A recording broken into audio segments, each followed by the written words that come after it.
গ্যান্ডারিয়া কলতান club. কিছুদিন আগেই এখানে ঘটে গিয়েছে একটি নারকীয় ঘটনা। ক্লাবটি এখন বন্ধ, তালা লাগিয়ে দেয়া হয়েছে থানা থেকে।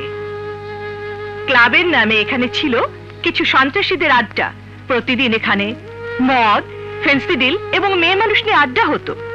আর এই আড্ডাগুলো হতো এই যে পাশে যে ফ্ল্যাট তৈরি হচ্ছে এর মধ্যে। এখন আমরা আপনাদেরকে ফ্ল্যাটের মধ্যে নিয়ে যাচ্ছি। আসেন আসেন। এই জায়গায় খুন হয়েছে।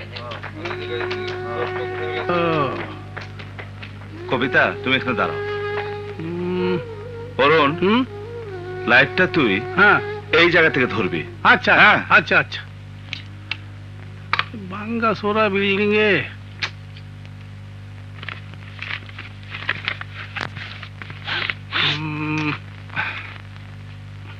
এই সেই নির্মাণাধীন ফ্ল্যাট যেখানে রতন এবং সুমনকে প্রথমে নির্যাতন করা হয়। নির্যাতনটা ছিল এতই হৃদয় বিদারক যা শুনলে প্রতিটি মানুষের গা শিউরে উঠবে। আপনার নাম সাগর না? হ্যাঁ। আপনি দারুণ সত্য কথা কন। যাদের বিরুদ্ধে কন তারা আপনার ধরে না, আপনার ভয় লাগে না? সবাই যদি ভয় পায় তাহলে কিভাবে দেশ চলবে? সত্য কথা বলার জন্য কাউকে না কাউকে থাকতে হবে তো। আমার একটা অটোগ্রাফ দেবেন? আমরা শুটিং করে যাওয়ার সময় দিয়ে যাব। আচ্ছা।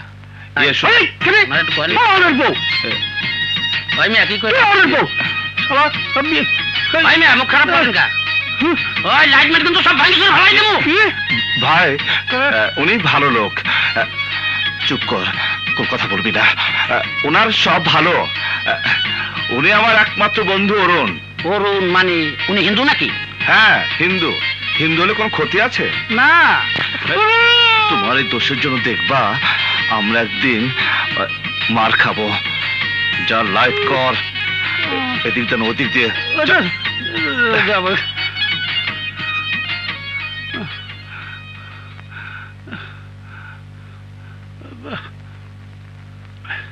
ভাই আপনি সরুন ভাই, আমাদের কাজ করতে দিন। Light 5 4 3 2 1 0 action. এই সেই ফ্ল্যাট যেখানে রতন এবং সুমনকে প্রথমে নির্যাতন করা হয়েছিল। নির্যাতনটা ছিল এতই হৃদয় বিদারক যা শুনলে প্রতিটি মানুষের গা শিউরে উঠবে। রতনের মাথায় 4টা পেরেক ঢোকানো হয়েছিল, সুমনের 2টি চোখ উঠিয়ে নেওয়া হয়েছিল। এখন আমরা সেই কসাইয়ের কাছে নিয়ে যাচ্ছি যে রতন এবং সুমনকে টুকরো টুকরো করে কেটেছিল।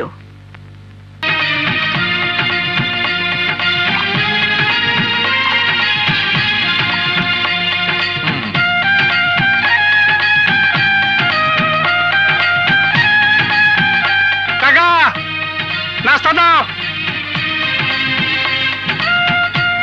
ও কাকা নাস্তা চাইছি তো।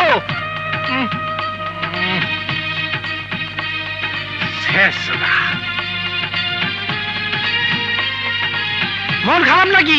কথা কও না কেন? মন ভালো থাকার তো কোনো কারণ নাই।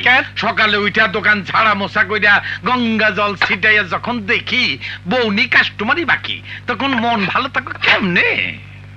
বাকি কেমনে? মাস শেষ হলে তো দিয়ে দেই।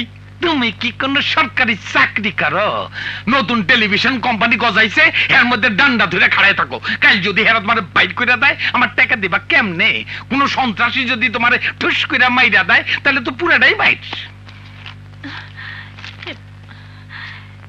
কি হয়েছে বাবা? আইসা গেছে, সিগন্যাল পাইয়াই আইসা গেছে। তোমার চিল্লাচিল্লি শুনেই তো আইলাম। তুমি হইলা কামারের দোকানের বিলের মতো। কি বলো বাবা? আচ্ছা বুঝো নাই, তাহলে বুঝায় বলি। কামার সারা দিন দোকানে ঠ্যান ঠ্যান ঠ্যান ঠ্যান করে, বিলাই ঘুমায়া থাকে, কোন রান নাই, শব্দ নাই। যেই কামার দুপুর বেলা খাইতে বৈশা মাছের কাটার মধ্যে চাবানি দেয়, অমনে বিলের ঘুম ভেঙ্গে যায়। সারাদিন দোকানে কাস্টমাররা চিকুর পারে, তোমার কোনো খবর নাই। আর যেই শ্রদ্ধাস্পদে অরুণ বাবু আসে, অমনি তুমি এসে হাজির। তা দেও নাস্তা দাও দেও। বাবা লোকনাথ, তোমার অভয় বাণী রনে বনে জলে জঙ্গলে যেখানেই বিপদে পড়িবে আমাকে স্মরণ করিও, আমি উদ্ধার করিব। এই অরুণ হারামজাদা আমার দোকানের পথ কবে ভুলবে? পড়াটার নিচে দুইটা মিষ্টি আছে, বাবা দেখার আগে খাই ফেলো। চাউল দাও। কাকা দাও, দাও দুধ দাও। এই খাও। হারামজাদার করে কি ধস? না ইয়ে কাল তো কষাই দিয়া মানুষ কাটা দেখাইলি, আজ কি দেখাইলি? আজকা মন্ত্রী সিঙ্গারের ব্রিজটা উদ্বোধন করবো, হেটা দেখামো।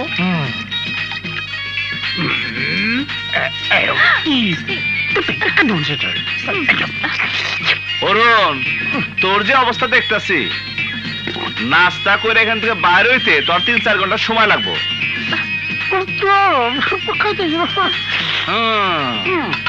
তাড়াতাড়ি যাওয়ার ব্যবস্থা করতেছে, বুঝবানি?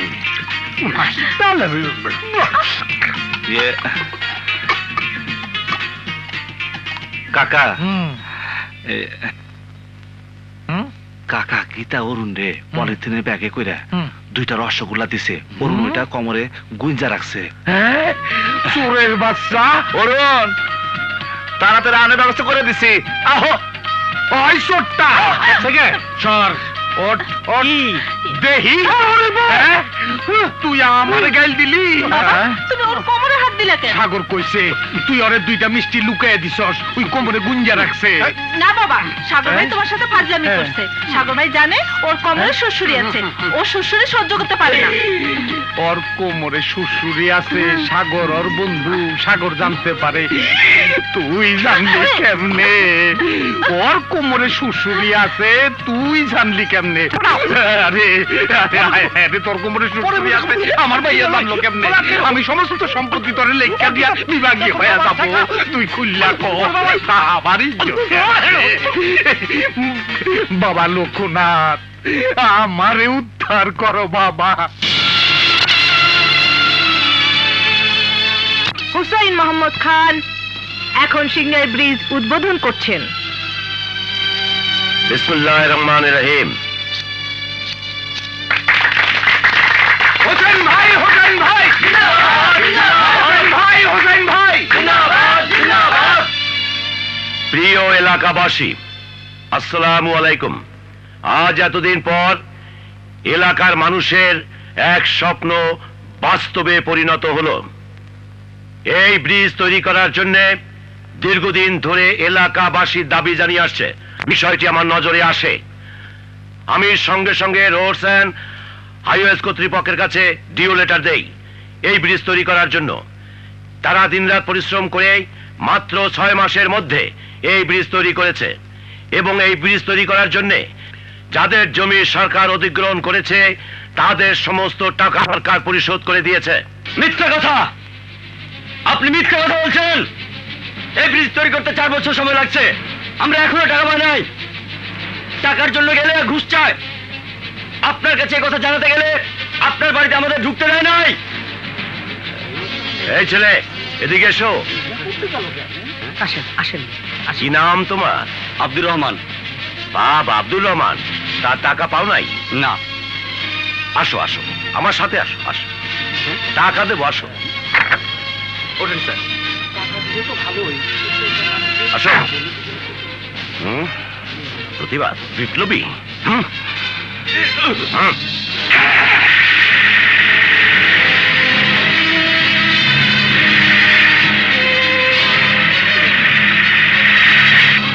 স্যার, ছেলেটা যে সত্য কথা বলল, এই জন্য আপনি বোধহয় একটু উত্তেজিত, একটু বিচলিত। স্যার, আমরা এখন ক্ষমতায়। আপনার আঙ্গুলের একটা ইশারায় সবকিছু উঠা বসা করে। আর আপনি যদি আঙ্গুল একটু জোরে নাড়ান তাহলে সবাই নাচতে থাকে।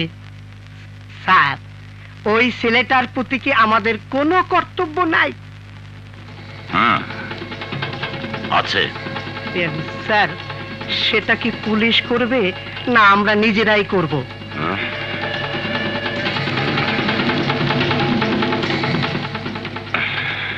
স্যার সানিকে ডেকে আনো। স্যার।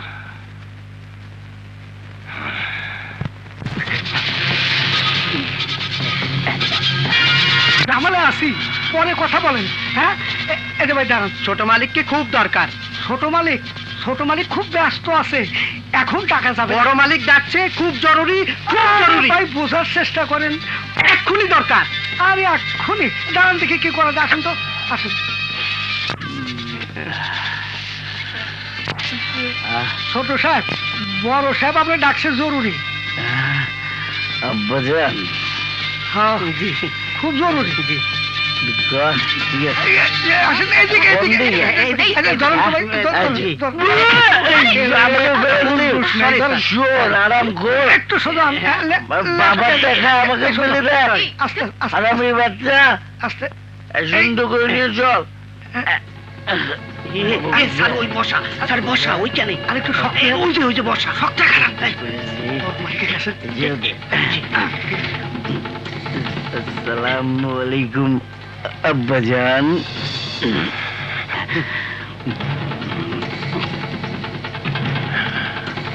আমি আমাদের এলাকায় গিয়েছিলাম একটি ব্রিজ উদ্বোধন করতে। একটি যুবক ছেলে আমার কথার প্রতিবাদ করেছিল। প্রতিবাদ মানে কিছু সত্য কথা বলেছিল। আহ! জি জি স্যার, জি। সামনে নির্বাচন আছে, ভবিষ্যৎ রাজনীতি আছে। ওই ছেলেটি আমার ভবিষ্যৎ রাজনীতি এবং সামনে নির্বাচনের ক্ষতির কারণ হতে পারে।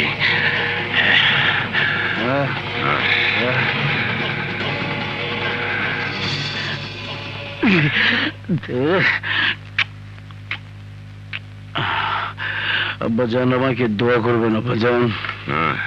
দোয়া করি। আব্বাজান আপনি কোনো চিন্তা করবেন না, ওই সুরের বাচ্চাকে জবাই করে বীজ থেকে ফেলে দিচ্ছি।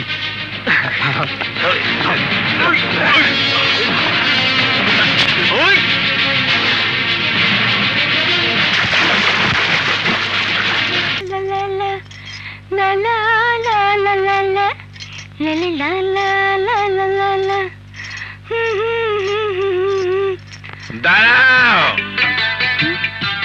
কোথায় যাচ্ছ? বাড়িতে। তোমার নাম কি? রানু। কাকতারুয়া, তুমি কথা বলতে পারো? হ্যাঁ পারে। তোমার অনেক মনের কথা বলতে পারে, অনেক ভবিষ্যতের কথা বলতে পারে। ঠিক আছে, তুমি বলো তো, আমি একটা রাজপুত্রকে স্বপ্নে দেখেছিলাম কিনা? হ্যাঁ দেখেছিলে। সে স্বপ্নে আমাকে কোথায় নিয়ে গিয়েছিল? তোমাকে বিয়ে করে সে একটি স্বপ্নের রাজ্যে নিয়ে গিয়েছিল। কাকতারুয়া, আমি কি তার দেখা পাবো? হ্যাঁ পাবে। হ্যাঁ, কবে? এখন এখন, আজ এক্ষুনি। কই কই, কোথায় কোথায়? দেখাও, দেখাও না আমাকে। স্বপ্নের রাজপুত্ররা এক এক সময় এক এক রূপ ধারণ করে, এটা তো তুমি জানো। হ্যাঁ, হতে পারে। এখন তুমি চোখ বন্ধ করলে তুমি তোমার সেই রাজপুত্রকে দেখতে পাবে। হুম?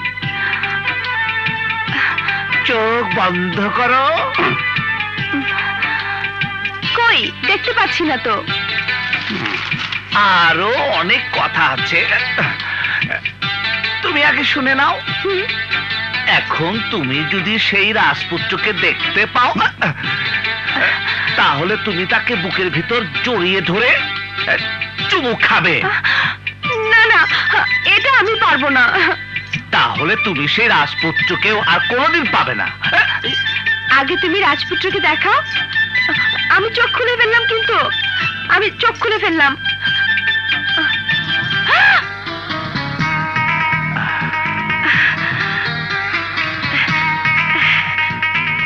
তুমি তো সে রাজপুত্র। না না না, তুমি তো সেই টেলিভিশনের ক্যামেরাম্যান। আরে তোমার নাম কি? দাঁড়াও, ভয় পেও না।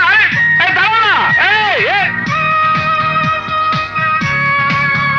সাংঘাতিক জিনিস এইটা তোমার মা দেখলেই একদম 1-2 মতো বিয়ে দিয়ে দিব।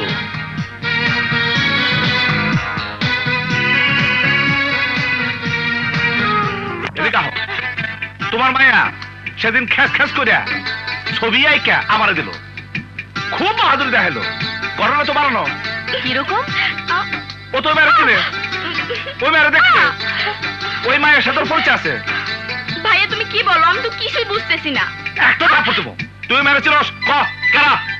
কোন মেয়ের কথা বলতেছো ভাইয়া? ও চোরের নৌকায় সাধন নিশান। তুমি কিচ্ছু জানো না, তুমি কিচ্ছু জানো না। চুরি করে এখন সাধু সাচ্ছ। এই ছবির মায়া বাস্তবে আছে। এই দেখ। সত্যি ভাইয়া? তুই আগে ক ওই মায়াটাকে। আল্লাহর কিরা, খোদার কসম আমি কিচ্ছু জানি না। সত্যি? হ সত্যি? হ সত্যি? হ। তাহলে মিললো কেমনে? ভাইয়া আমি না তোমার জন্য আল্লাহরে অনেক ডাকি, তুমি যেন তোমার মনের মতো একটা মেয়ে পাও। আল্লাহ না আমার ডাক শুনছে, যদি পাইয়া থাকো চাইরো না।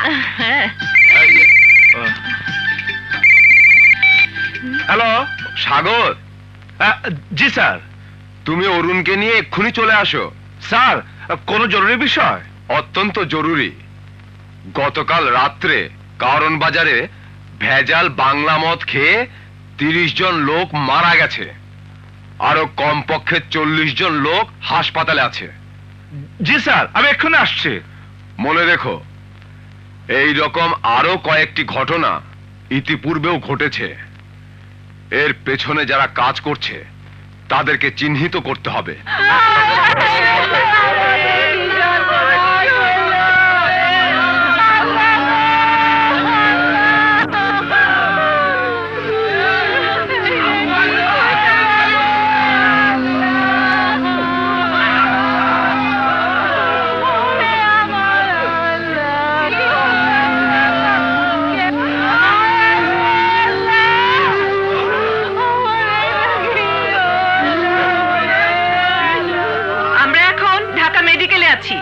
এতক্ষণ দেখলেন অনেক লাশ এবং তাদের প্রিয়জনদের আহাজারি। কারওয়ান বাজারে কিছু অবৈধ বাংলা মদের দোকান আছে, যেখানে প্রতিদিন শত শত লোক মদ পান করে। এই বাংলা মদের ব্যবসায়ীরা খুবই অবৈজ্ঞানিক পদ্ধতিতে বাংলা মদ তৈরি করে থাকে। এই মদের সাথে মিথানল নামক একটি বিষাক্ত কেমিক্যাল ব্যবহার করে, আর সেই বিষাক্ত মদ খেয়ে মৃত্যুবরণ করেছে এই দিনমজুর খেটে খাওয়া মানুষগুলো। বিভিন্ন হাসপাতালে এবং বাসায় অসুস্থ আছে শত শত লোক।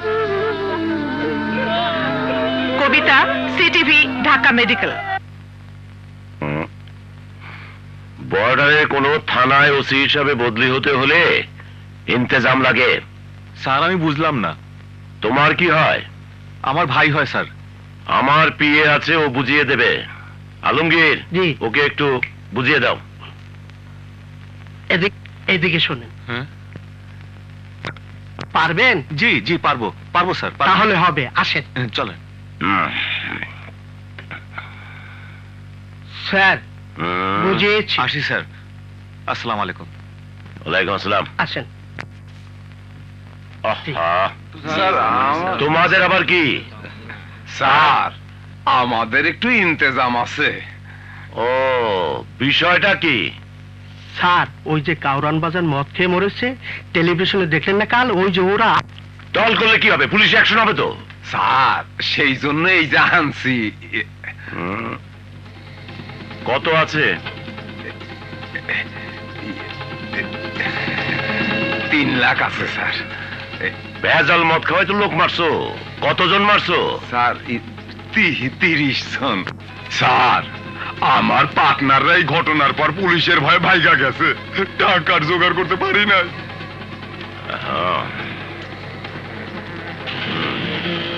স্যার ওই সিটিভি টেলিভিশন সেন্টারটা বন্ধ করা যায় না? ওটা সরকারিভাবে পারমিশন দেয়া হয়েছে, উহা বন্ধ করা যাবে না।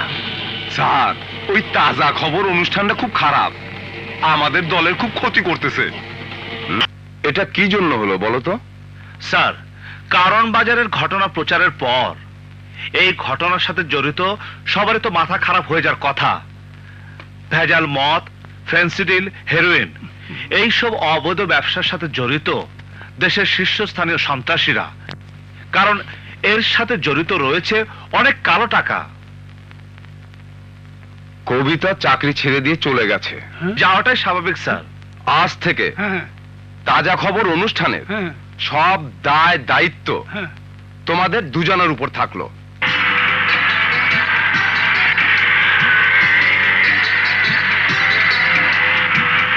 কোথায় যেতেছো?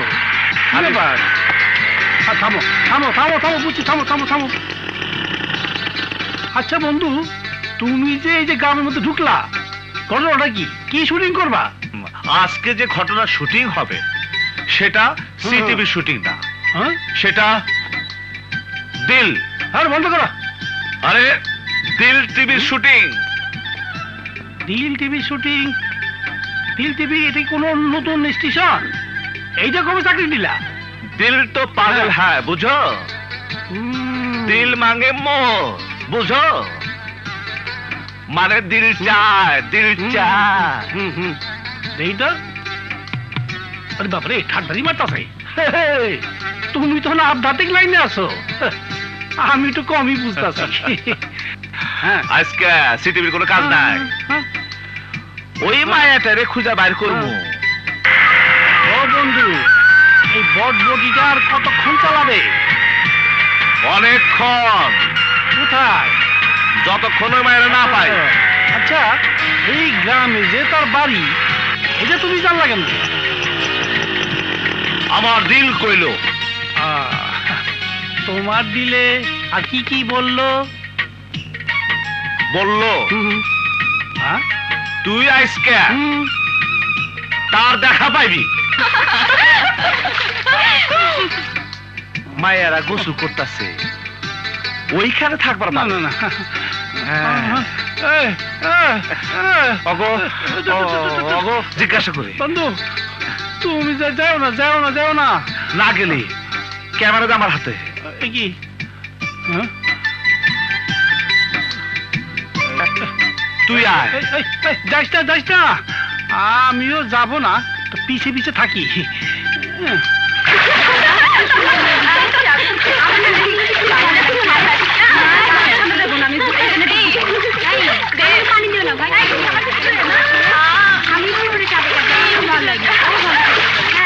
দেখলি তো বন্ধু, আমার এই দিল মিথ্যা কথা কয় না।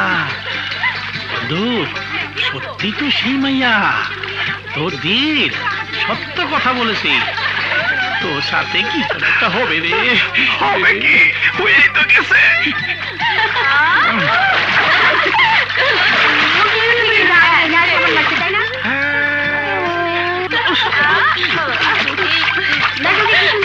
বন্ধু, ক্যামেরায় উঠাইতে থাকো।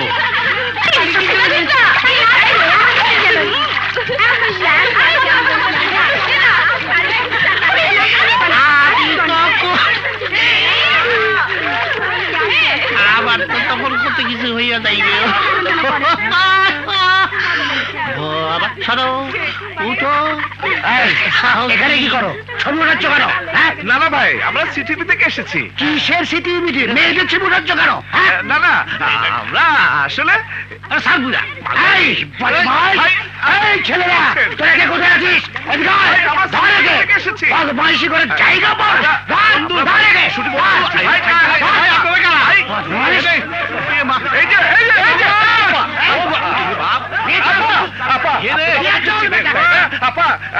আপনি একটু বলেন না আমাদেরকে, আমাদেরকে হাত তুলছে। আপা দেবেন না? ও বই, আপনি তো আমাদের চিনেন না। হয়েছে চেয়ারম্যান সাহেব, আমার মেয়ে নদীর ঘাটে তার বান্ধবীদের নিয়ে গোসল করছিল। এই ছেলে দুটো ওদের বাড়ি নাকি সাভার এলাকায়, ওরা এই ক্যামেরা দিয়ে গোপনে গোসল করা অবস্থায় মেয়েদের ছবি তুলছিল। খুব খারাপ কথা। এই এদিকে এসো। আগে তোমরা দুজনই এসো। বন্ধু, দুজনই আসো। তোমার নাম কি? সাগর। পিতার নাম? জহুরুল ইসলাম মৃত। এই তোমার নাম কি? আগে নমস্কার, নাম অরুণ বিশ্বাস। হিন্দু নাকি? অরুণ বউ।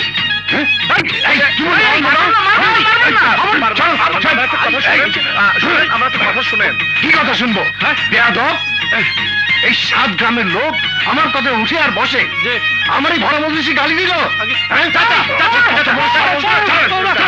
আপনার পায়ে ধরে, চাচা আপনার পায়ে ধরে। ও আমার ছোটবেলা বন্ধু।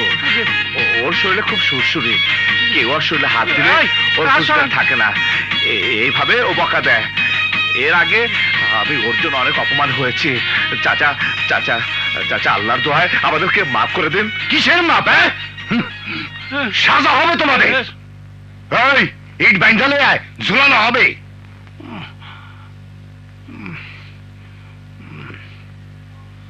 ওই যে দেহ তোমার দিল চাইয়া রইছে, কিছু কয় না। ইট তোমাদের কোমরের নিচে ঝুলানো হবে। সাগর বোঝা যাইব, তখন কি হবে আমার? এই তোমরা কি করো? কে? এই ভিডিও ক্যামেরা তোমাদের? জি না, আমরা সিটিভি টেলিভিশন কোম্পানিতে দুজনে চাকরি করি। তোমরা যে সিটিভির লোক, তার কি প্রমাণ? আরে কই কি কই দে, দা দা দা। এই যে আমাদের কাছে আইডেন্টি কার্ড আছে, হ্যাঁ খবর আছে। কিন্তু তোমরা যে কাজ করেছো, হ্যাঁ সেটা খুবই অপরাধের। কি? তোমরা যদি এই টেলিভিশন কোম্পানির লোক না হতে, হ্যাঁ তাহলে তোমাদের শাস্তি হতো হ্যাঁ কমপক্ষে 100 জুতার বাড়ি। যাক, এখন তো মাফ করলেন নাকি? না, তাহলে 10 বার কান ধরে উঠবস করতে হবে। এই কি কয়, এই সবার সামনে? হ্যাঁ। হ্যাঁ? দেখেন, আমরা শিক্ষিত লোক, আমাদের লজ্জা শরম আছে। আমি ভগবানের দিব্যি দিয়ে বলছি, আমাদের ক্যামেরাটা দিয়ে দেন, আমরা বাসায় গিয়ে দুজনে 10 বার না 20 বার না 50 বার কান ধরে উঠবোস করবো। আমাদের বোকা পাইছো? কে? কান ধরো, ধরো কান। ধরলাম। এই তুমি ধরো। এই তুই থাম। আগে আমি একটা অনুরোধ করব। কে? আমার বন্ধু খুব শিক্ষিত, আমি একাই 20 বার করি। হ্যাঁ হ্যাঁ ঠিক আছে। আচ্ছা, 1 2 3 4 5 6 7 11 12 13 14। আর পারি না। আসি, নমস্কার। আসি, নমস্কার, আদাব। আয় আয় আয়, তাড়াতাড়ি আয়। আরে তাড়াতাড়ি। ওয়ালাইকুম আসসালাম। সাগর, এই গ্রামে গণেশ কাকার শ্বশুর বাড়ি, মানে আমার গিটার মামা বাড়ি। গণেশ কাকার ঘটক পাঠাইয়া ওই মেয়েদের বিয়া কইরা এর প্রতিশোধ নিতে হবে, কয়ে দিলাম। বিশ্বাস কানে ধরায় ছেড়ে দেবো। মা জানো, আমার মনে হয় কি ভাইয়া যে মেয়েটারে দেখছে, ওই মেয়েটার ভাইয়ের পছন্দ হয়েছে। হ্যাঁ, ওই যে আইসা গেছে। এই খারাপ, মাসিমার সামনাসামনি কথা হবে। কি কথা বাবা? সাগরের বিয়ার জন্য মাইয়া খুঁজতেছিলেন না? মাইয়া পাইয়া গেছি। ওই মাইয়ার সাথে সাগরের বিয়ে হবে। অরুণদা, সত্যি? সত্যি মানে সব খোঁজ খবর নিয়ে আইছি। গণেশ কাকা শ্বশুর বাড়ি এই গ্রামে, গণেশ কাকাই ঘটকালি করবে। মাসিমা, সাথে আমার ব্যাপারটা একটু বলবেন? অরুণদা, আমি কিন্তু সব জানি। তুই কি জানো? পাকা পাকা কথা কস। আমি জানি অরুণদার সাথে গণেশ কাকার মাইয়া গীতার সাথে। তুই ছোট মানুষ। থাক না, একটু কোক। মাসিমা বোধহয় জানেও জানে না। জানে, সবাই জানে। মন্ত্রী পুত্রের সন্ত্রাসীরা, মন্ত্রী পুত্রের সন্ত্রাসীরা। কথা বলেন। স্যার ফোন, কে? মেসেজ হচ্ছে সেখান থেকে। হ্যালো স্যার, মিছিল তো চলে আসছে স্যার। আমরা এখন কি করবো স্যার? তোমরা সরকারের কর্মচারী, তোমাদের চাকরি মিছিল ঠেকানোর জন্য। স্যার, তোমরা যদি না পারো, ওখানে আমার দলের লোকজন আছে, তাদের সহযোগিতা করো। তোমাদের সাথে থেকে তারা মিছিল ভেঙে দেবে, গুলি করবে, বোমা মারবে। তোমরা তাদেরকে প্রোটেকশন দাও। ওই বেটা পুলিশ, তোর চাকরি থাকবে না। আমি আমার লোকজনদেরকে বলে দিয়েছি, ওরা এক্ষুনি অ্যাকশন শুরু করবে। জি স্যার, অ্যাকশন নিচ্ছি।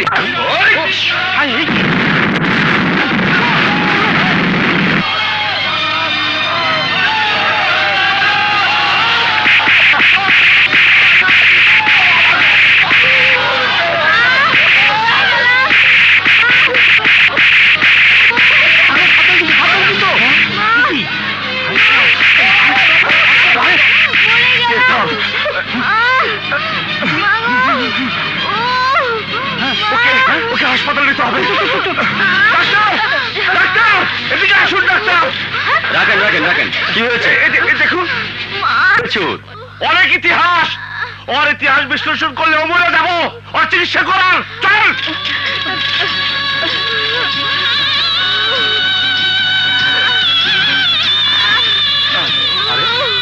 ভাই, এই যে আপনি ভিতরে নিয়ে এসে যে শোয়াচ্ছেন, বোমা মারা রোগীর আমরা চিকিৎসা করি না।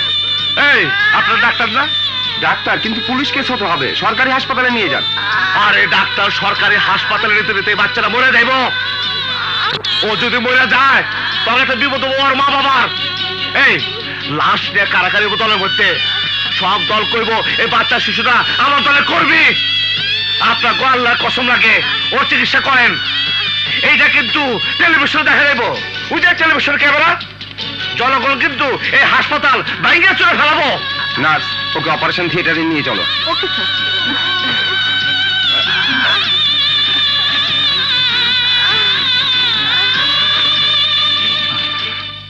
সাগর, বিরাট একটা ইনফরমেশন এসেছে আমার কাছে। কি ইনফরমেশন স্যার? কাজটা দারুণ ঝুঁকিপূর্ণ,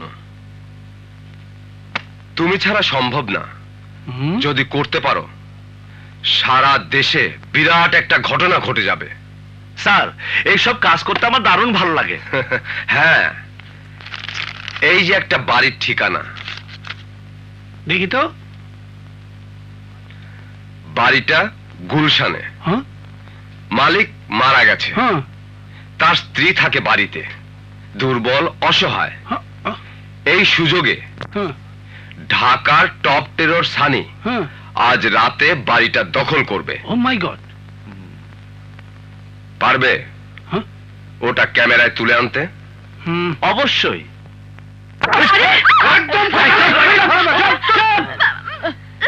এই কোনো কথা হবে না, কোনো চিৎকার হবে না, যা বলি চুপ করে শোন। তুই একটা বিধবা মহিলা, তোর জমি জমার কাগজপত্রে ঘাপলা আছে। এই বাড়ি তোর না, আমরা নিয়ে নিছি। তোমরা বললেই হলো। হ্যাঁ হবে, বালায় বালায় চইলা যা। আমাকে মেরে দিল, আমি যাব না। এই বেটি, মাইরা ফেলে তো এমনি আল্লাহর কাছে চইলা যায়। ছোট সাহেব,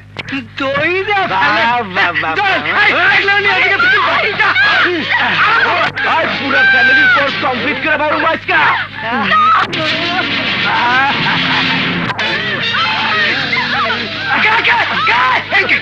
ছোট সাহেব, ছোট সাহেবকে জানি ফটো তুলতেছে। ওই যে হাই হাই রে, সর্বনাশ হয়ে গেল। ওই যে ছবি তুলে ভাই, ওই যে হাই হাই রে, ওই যে সিপাহিয়া ঢুকছে, সিপাহিয়া দৌড় দেয়। ক্যামেরা সাবধান কিন্তু।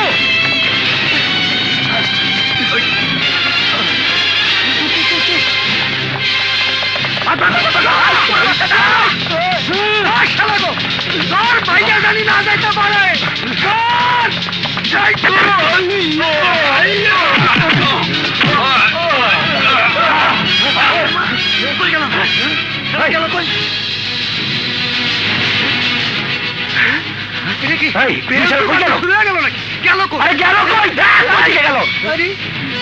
খেলা।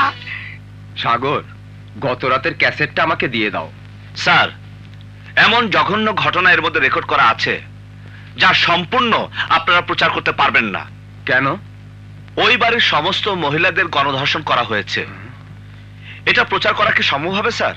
অবশ্যই। ঠিক আছে, ক্যাসেটটা দাও। শোনো, একটু সাবধানে চলাফেরা করো। স্যার, এই দায়িত্ব যেদিন থেকে নিয়েছি সেদিন থেকে জীবনটা হাতের মুঠোয় নিয়েছি। ভয় কখনো করি না, আর করবও না। আসসালামু আলাইকুম।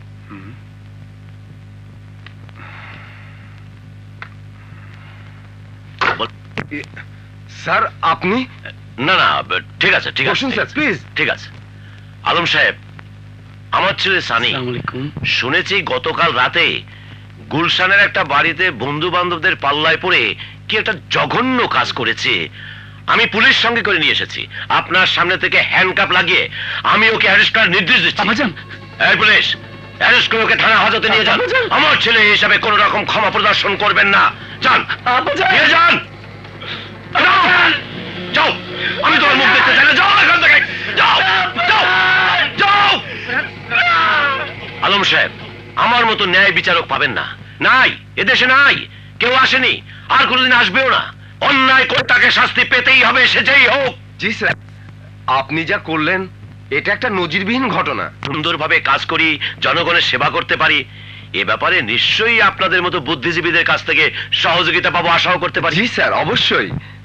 স্যার, বহুদিন থেকে আমার ইচ্ছা ছিল সরাসরি সাক্ষাৎকার আমি আমার চ্যানেলে প্রচার করব স্যার। অবশ্যই অবশ্যই। স্যার, সময়টা যদি আগামী ওই স্যার 10 তারিখ কোনো প্রোগ্রাম আছে? জি না। তাহলে আগামী 10 তারিখে করুন। Thank you sir, thank you. আচ্ছা। আলম সাহেব, আমার ছেলে অপরাধ করেছে, শাস্তিও পাবে। আমার ছেলের অপরাধের শাস্তি আমি পাই, সেটা আপনি নিশ্চয়ই চান না? অবশ্যই না। তাহলে ওই যে একটা ছেলে নাকি ভিডিও করেছে, ওই ক্যাসেটটা কি আপনি আমাকে দিতে পারেন? জি। আমার মান সম্মান, আপনার ইন্টারভিউর জন্য সময় চাওয়ার সঙ্গে সঙ্গে কিন্তু দিয়ে দিয়েছি। জি, না না, ঠিক আছে, এই তো ক্যাসেটটা নিন। ইয়ে, ওই কপি টপি করেননি তো? না। ধন্যবাদ ধন্যবাদ। স্যার প্লিজ একটু চা না, যদি। পরে ওই ইন্টারভিউ দিন সব হবে। আসি। হ্যাঁ, থ্যাংক ইউ স্যার। স্যার,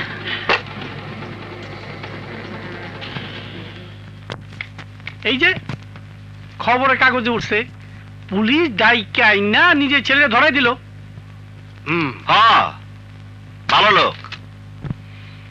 খবরের কাগজে ছাপা হয়েছে, মন্ত্রী নিজে তার সন্ত্রাসী পোলারে পুলিশের কাছে ধরাই দিছে। তোর মতো লোকেরা ঘরে ঘরে আলোচনা করবো। আহারে, মন্ত্রী কি ভালো লোক। মন্ত্রীর পোলা জেলখানে যাইয়া যা যা দরকার সব পাইতাছে। সকালে হাজির তেহরিতে নাস্তা করতেছে, দুপুর বেলায় ওই যে নিরিবিলি জেলখানা পাশে ওই জায়গার কাচ্চি বিরিয়ানি খাবো। দুদিন পর উপর থেকে খালাস, বেকুসুর খালাস। আর সেটা যদি খবরের কাগজে লেখা যায়, সেটা টাকা টাকা দিয়া ধমক ধমক দিয়া বন্ধ করে দিব। বাস, সামনে নির্বাচন। আরে তোর মতো অন্ধ নির্বোধ জনগণ সাপ সাপ সাপ কইরা ব্যালট পেপারে ছেলে মেরে দিব। আর উনি আবার 5 বছরের জন্য বাংলাদেশের লুটা পুইটা খাবার জন্য লাইসেন্স পাই গেল। Final final. তুই তো সত্য কথা কইছস। আরে দেশটার কি বলে? দেশের আবার কি হইব? হ্যাঁ, দেশের আবার কি হইব? সুন্দর একটা পতাকা আছে, সুন্দর কলেজ, মাদ্রাসা, জজ কোর্ট, হাইকোর্ট, সেক্রেটারিয়েট, সব জায়গায় ওই পতাকাটা পথ পথ পথ করে উঠতাছে। শোন, জনগণের চোখে আঙ্গুলটা দেখাই দিতে হইব কোনটা ন্যায় আর কোনটা অন্যায়, কে ভালো আর কে মন্দ। এই বোধটা যখন বাংলাদেশের জনগণের মধ্যে আইব, তখন খারাপ রাজনীতিবিদরা আর রাজনীতি করতে পারবো না। সেই দিন শুধু ভালো মানুষের রাজনীতি করতে পারবো। আর সেই দিন এদেশের প্রত্যেকটা ঘরে ঘরে স্বাধীনতার সুখ পৌঁছাইব। নাটক করস, সিরাজউদ্দৌলার প্লেন নামাবি নাকি? না কাকা, ওরে দেশের অবস্থা বুঝাইতেছিলাম। তুই তো পাগল হয়ে যাবি। এখন বুঝতে পারছি তোর মা তোকে বিবাহ দেওয়ার জন্য এত পাগল হয়েছে কেন। বৌমা আসলে মাথা ঠান্ডা হয়ে যাবে। কাকা, বৌমা খবর আছে? এই বিষয়ে আমি তোমার সঙ্গে আলোচনা করতে রাজি না। মুরব্বি লাগে। বৌদি, আরে দাদা, আপনি? আদাব। আদাব আদাব আদাব। কি কোনো খবর আছে? কথাবার্তা সব পাকা, এখন শুধু আনুষ্ঠানিক ভাবে মেয়েটাকে দেখা আর শুভ দিন দেখা বিবাহের দিন ধার্য করা। আচ্ছা, আমরা কতজন যাব এই বিষয়ে আলাপ হয়েছে? যতজন খুশি ততজন যাবে। তাইলে মাসিমা আপনারা 3 জন, আমরা 3 জন। আমরা 3 জন মানে? আমি গীতা আর আপনি। এ তো অদ্ভুত ব্যাপার। গীতা যাবে কেন? গীতা যাবে কোন কামে? একটা মেয়েকে দেখতে হলে হাত, পা, আঙ্গুল, দাঁত, চোখ ঠিক আছে কিনা এইগুলো দেখার জন্য একটা বুদ্ধিমতী মেয়ের দরকার, তাই না মাসিমা? জানি এত বুঝে না। গীতা কোনো বুদ্ধিমতী মেয়ের পর্যায়ে পড়ে না। বুদ্ধিমতী হইলে তোমার মতো গর্ধবের সঙ্গে সম্পর্ক রাখতো না। সব গণেশদা, ঠিক আছে, গীতা আমাদের সঙ্গেই যাইব। ঠিক আছে, যাবে।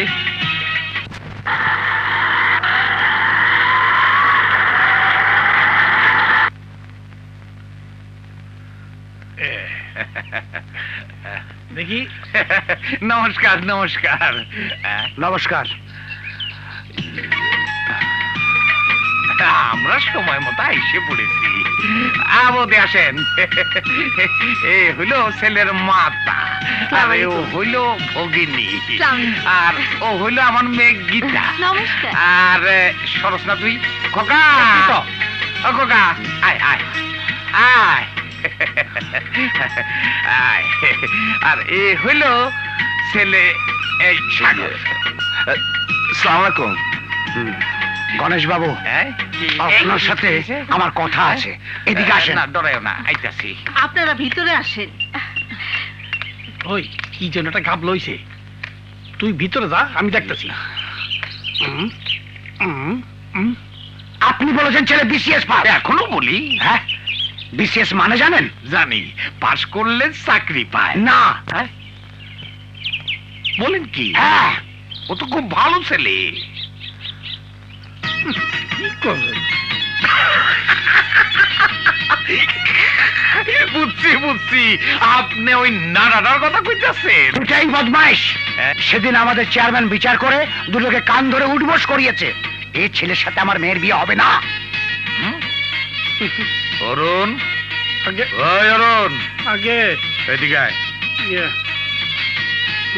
উনি উনি এইসব কি বলতেছেন? ইয়ে, কাকা এদিকে আসেন না। আরে ঘাউরামি করেন না তো।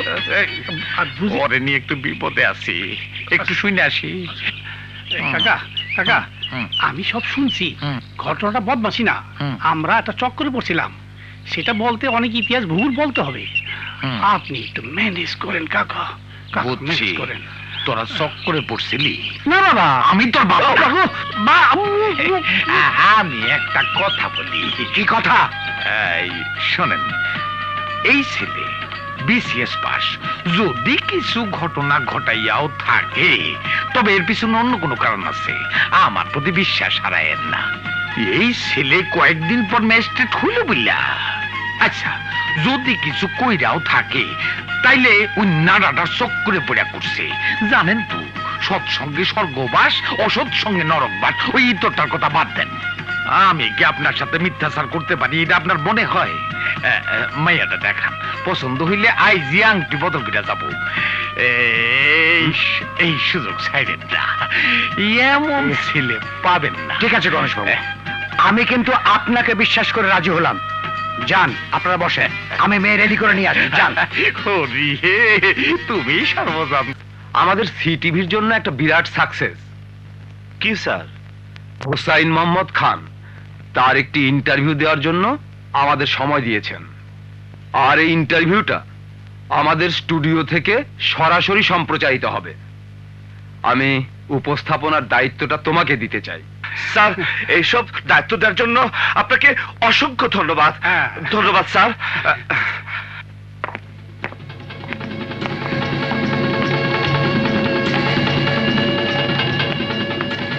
আসসালামু আলাইকুম স্যার। ওয়ালাইকুম আসসালাম। আপনাদের এই ক্যামেরাগুলো কি চলছে? মানুষ কি টেলিভিশনে আমাকে দেখতে পাচ্ছে? জি না স্যার, আপনার বোধহয় মনে নেই, অনুষ্ঠানটি সরাসরি সম্প্রচার করা হবে ঠিক সন্ধ্যা 7টায়। এখনো 8 মিনিটের মতো বাকি আছে, কাইন্ডলি আপনি ওখানে বসুন স্যার। ধন্যবাদ। এই তোমরা যাও। জি স্যার।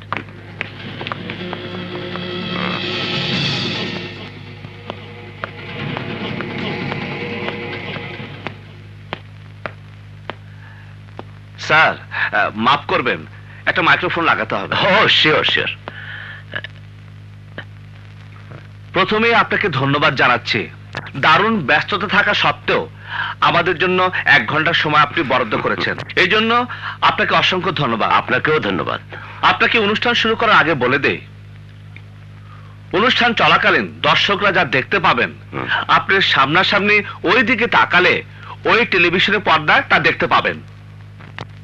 আমার মনে হয় আগামী নির্বাচনে এবং আরো সুদূর ভবিষ্যতে অনেক অর্থকড়ি ব্যয় করে শহরে যানজট সৃষ্টি করে জনগণের কাজের ব্যাঘাত ঘটিয়ে বিরাট জনসভা করার আর দরকার হবে না। নির্বাচনী প্রচারণা এবং জনগণের কাছে আমাদের কথা পৌঁছে দেবার জন্য আপনাদের এই বেসরকারি চ্যানেলগুলি যথেষ্ট, এবং এ ব্যাপারে আরো পৃষ্ঠপোষকতা করে যাব। ধন্যবাদ স্যার আপনাকে। আমাদের হাতে আর সময় নেই, আমরা এক্ষুনি অনুষ্ঠান শুরু করতে যাচ্ছি। স্টার্ট।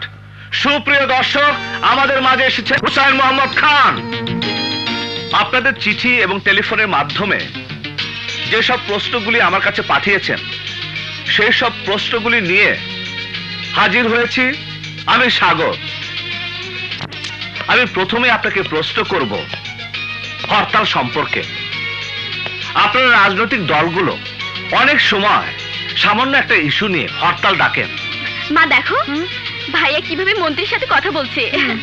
বন্ধ হয়ে যায় সারা দেশের ব্যবসা বাণিজ্য, বেকার হয়ে বসে থাকে এদেশের খেটে খাওয়া মানুষগুলো, দেশের হাজার হাজার কোটি কোটি টাকা ক্ষতি হয়।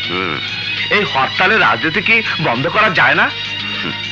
সুন্দর প্রশ্ন করেছেন। হরতাল তো আমরা চাই না, আমরা তো হরতাল করি না। আমরা তো সবসময় বলি সংসদ আছে, আপনাদের দলের কোনো কথা থাকলে আসুন সংসদে আলোচনা করি, আলোচনার মাধ্যমে সব সমস্যার সমাধান করা সম্ভব।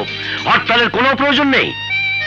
দুঃখের বিষয় কি জানেন, আপনারা যখন সরকার থাকেন না, তখন আপনাদেরও বিরোধী পক্ষকে কাবু করার জন্য একমাত্র হাতিয়ার থাকে হরতাল।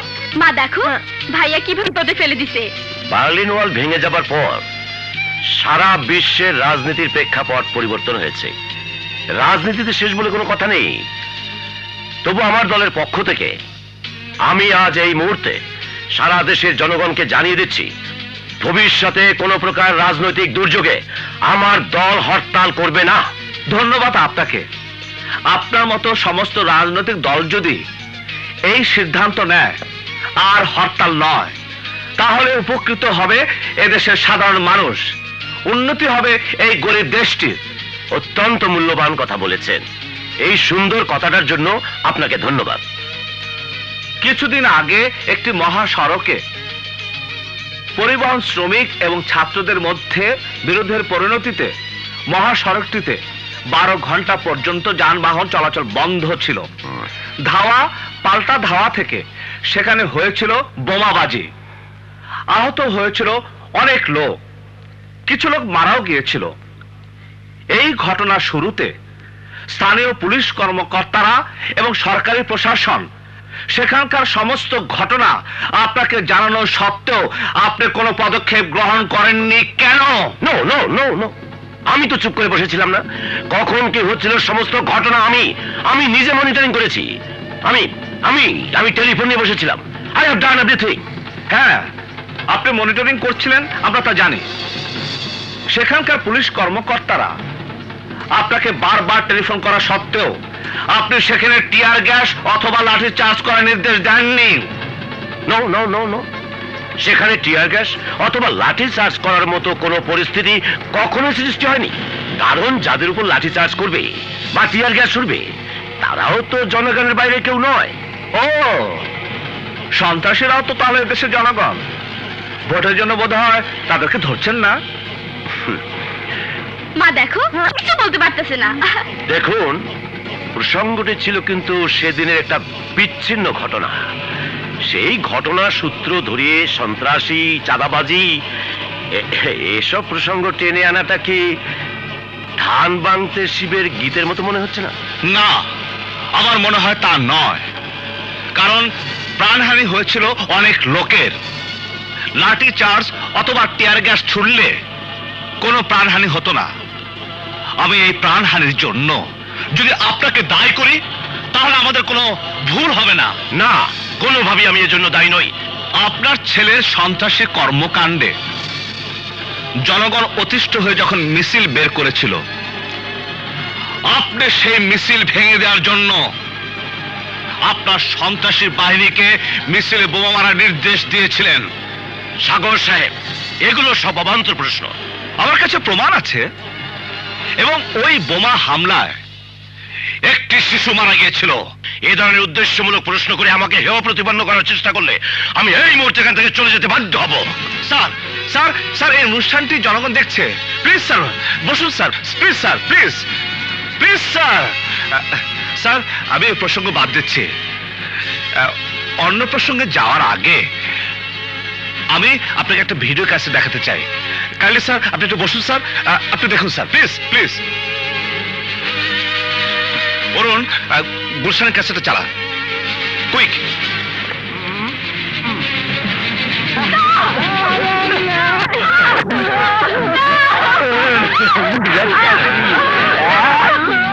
দেখো মা কি করতেছে। কিসের ভয় মা? তুমি খালি ভয় ভয় করো কেন? তোমার ছেলে দেখবে একদিন মন্ত্রী হবে। কি চালাইতেছে? এত বড় সাহস! শুনুন সাগর সাহেব, টেলিভিশনের উপস্থাপক হয়ে কথার মালা সাজিয়ে অনেক হাততালি পাওয়া যায়। আমার মধ্যে আরে বসলে বুঝতে পারতেন আমাদের কত সমস্যা, কত সমস্যা। আমার তো মনে হয় আপনারা যদি ইচ্ছে করেন 24 ঘন্টার মধ্যে এ দেশকে সন্ত্রাস মুক্ত করা সম্ভব। 24 মাসেও সম্ভব না। আপনাকে যদি মন্ত্রী বানিয়ে দেই তাহলে পারবেন 24 মাসে দেশকে সন্ত্রাস মুক্ত করতে? পারবেন না, পারবেন না। এই সমাজে রন্ধ্রে রন্ধ্রে সন্ত্রাস ঢুকে গেছে, সম্ভব নয়। আপনি একটু বুঝে শুনে কথা বলবেন স্যার। এই অনুষ্ঠানটি কিন্তু এই মুহূর্তে বাংলাদেশের সমস্ত মানুষ দেখছে। আমি যদি বলি হ্যাঁ 24 মাসে নয়, মাত্র 7 দিনের মধ্যে আমি এই দেশকে সন্ত্রাস মুক্ত করতে পারবো, তাহলে কিন্তু স্যার আপনি বিপদে পড়ে যাবেন। কিসের বিপদ বলেন? কিসের বিপদ? আমাকে আপনার মন্ত্রী বানাতে হবে। আপনি 7 দিনের জন্য মন্ত্রী হতে চাইলে আমি বানাবো। আপনার কথাগুলো কিন্তু আপনাকে বিপদে ফেলছে। এই কথা বলার জন্য আপনাকে আপনার দলের কাছে জবাবদিহি করতে হবে। সেটা আমি বুঝবো। আমরা গণতন্ত্রে বিশ্বাসী। ঠিক আছে, আমাকে 7 দিনের জন্য মন্ত্রিত্ব দেন। আমি বাংলাদেশকে 7 দিনের মধ্যে সন্ত্রাস মুক্ত করে ছাড়বো। হ্যাঁ, তাই হবে। আপনি সামনে জাতীয় সংসদের নির্বাচন, আমাদের দলের নেতা থেকে কর্মী পর্যন্ত সবার একটাই কথা, আপনার দায়িত্বহীন বক্তব্য এবং কর্মকাণ্ডে আমাদের দলের ভরাডুবি হতে চলেছে। মাননীয় সভাপতি, আমি টেলিভিশন সাক্ষাৎকারে একটা ছেলেকে মন্ত্রী বানাতে চেয়েছি, এটাই তোমার অপরাধ? জি, সেই সাক্ষাৎকারটি এদেশের কোটি কোটি মানুষ দেখেছে, এবং তাকে মন্ত্রী না বানালে আমাদের দলের ভাবমূর্তি নষ্ট হবে। আমি রাজনীতি বুঝি। আমি আমার দলের ভাবমূর্তিকে উজ্জ্বল করার জন্যই খুব ভেবেচিন্তে এই কথা বলেছি। কিভাবে দলের ভাবমূর্তি উজ্জ্বল হবে আপনি বলেন। প্রথমত, ওই ছেলেকে যদি আমরা মন্ত্রী করি তাহলে আমরা সবচেয়ে বেশি সহিষ্ণু এবং গণতন্ত্রে বিশ্বাসী একটি রাজনৈতিক দল হিসাবে পরিচিতি লাভ করব।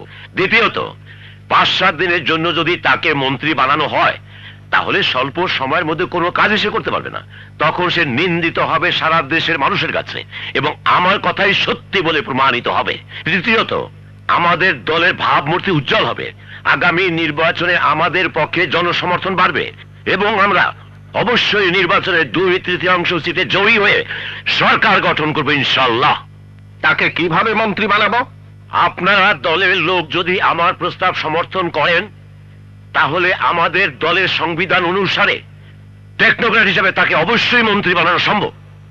এই বিষয়টি এতই গুরুত্বপূর্ণ এবং নাজুক যে সভাপতি হিসাবে আমি একা কোনো সিদ্ধান্তে যেতে পারবো না। এখানে উপস্থিত সবাই যদি আপনার প্রস্তাব সমর্থন করেন তাহলে আমি ওই ছেলেকে মন্ত্রী বানানোর প্রস্তাব রাখতে পারি। তাহলে ভোটে দিন। আপনারা যদি হুসাইন মোহাম্মদ খানের এই প্রস্তাবকে সমর্থন করেন তাহলে হাত উঁচু করুন। হ্যাঁ, আমরা সবাই সমর্থন করি। তাহলে আমার আর কিছু করার নেই। ওই ছেলেকে টেকনোক্র্যাট হিসাবে মন্ত্রী বানানোর প্রস্তাব সর্বসম্মতিক্রমে গৃহীত হলো।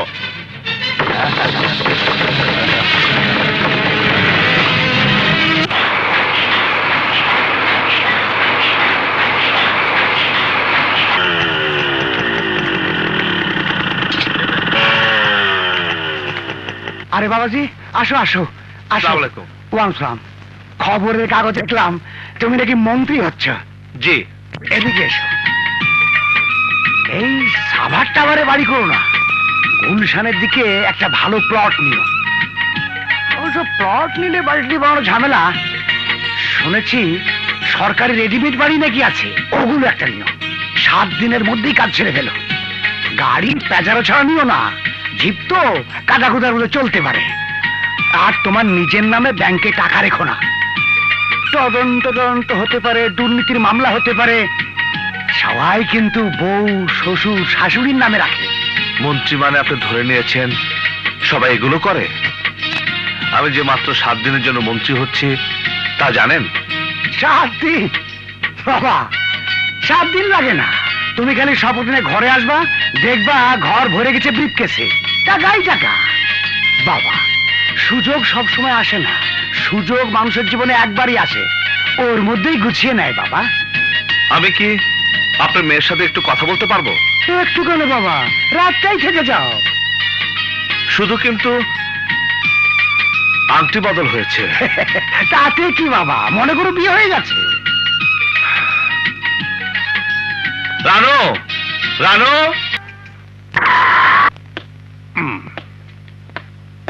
এই নাও ভাড়া। প্লিজ দাঁড়ান। আমি একটু ভিতরে যাব। পাস থাকলে ভেতরে যেতে পারবেন, তাও 12টার পরে, এখন না। কেন? নতুন মন্ত্রী আসবে, শোনেন নাই? নতুন মন্ত্রী হয়েছে 7 দিনের জন্য। যান যান। সেই মন্ত্রীকে আপনি চেনেন? দেখলে অবশ্যই চিনতে পারবো। কিভাবে? ওনার গায়ে কি লেখা থাকবে উনি মন্ত্রী? কোন মন্ত্রী গায়ে কি লেখা থাকে সে মন্ত্রী? উনি পাজেরো গাড়ি নিয়ে আসবেন, ফ্ল্যাগ থাকবে গাড়িতে। আপনার সাথে ফালতু কথা বলার সময় আমার নাই, যান যান। আপনি এসপি না? অবশ্য আপনাদেরও দোষ নেই। শুধু আপনি কেন, সারা দেশের মানুষেরই মন্ত্রীদের সম্পর্কে ধারণা। স্যার, হ্যাঁ, আপনি বোধহয় জানেন না, ইনি সেই 7 দিনের মন্ত্রী। আব্বা জান, রাজনীতি তো আপনার পৈতৃক সূত্রে পাওয়া, এই জন্য আমি আপনাকে কিছু বলতেই পারি না। তবে আমার মনে হয় রাজনীতিতে আপনি একটা ভুল করেছেন। যেমন? রাজনীতি যারা করে, রাজনীতি তাদের হাতেই থাকা উচিত। বিলিয়ার্ড খেলাটা কি বাংলাদেশে সবাই জানে? না। সাঁতার না জানা লোককে যদি পুকুরে ছেড়ে দেওয়া হয়, সে কি করবে আজিজ? জি স্যার, কিছুক্ষণ দাপাদাপি কইরা পানি খাইয়া পেট ফুলে ডুবে মরে যাব। সাগরও ডুবে মারা যাবে। একজন মন্ত্রীর যদি সদ ইচ্ছা থাকে, 5 বছর নয়, 10 বছর নয়, মাত্র 7 দিনের মধ্যে এই দেশকে দুর্নীতি মুক্ত করা আর সন্ত্রাস মুক্ত করা সম্ভব। এর জন্য সর্বপ্রথম প্রয়োজন আইনের শাসন প্রতিষ্ঠা করা এবং স্বজনপ্রীতিকে ঝাড়ু মেরে বিদায় করা। আমি সর্বপ্রথম সচিবালয়কে দুর্নীতি মুক্ত করতে চাই। আমার মন্ত্রণালয়গুলোতে আজ থেকে কোনো তদবির হবে না। আমার মন্ত্রণালয় গেজেটেড, নন গেজেটেড সমস্ত কর্মচারীদের আগামী 24 ঘন্টার মধ্যে স্বনামে বেনামে সমস্ত সম্পত্তির তালিকা এবং ব্যাংক অ্যাকাউন্ট আমার দপ্তরে দাখিল করতে হবে। আমি নিজে সরজমিনে পরীক্ষা করব। কোন রকম বৈষম্য পেলে তার শাস্তি পেতে হবে। এসব কি বল?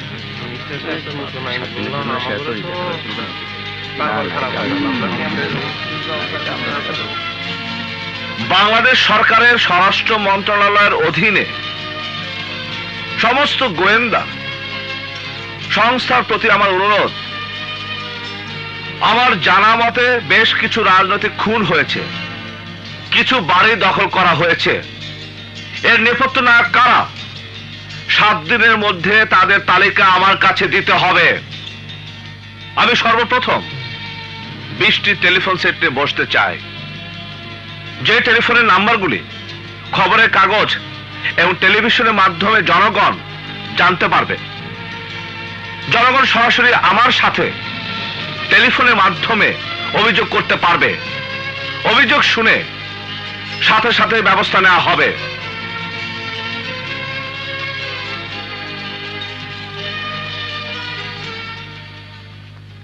এই মুহূর্তে যারা আমাকে টেলিভিশনের পর্দায় দেখতে পাচ্ছেন,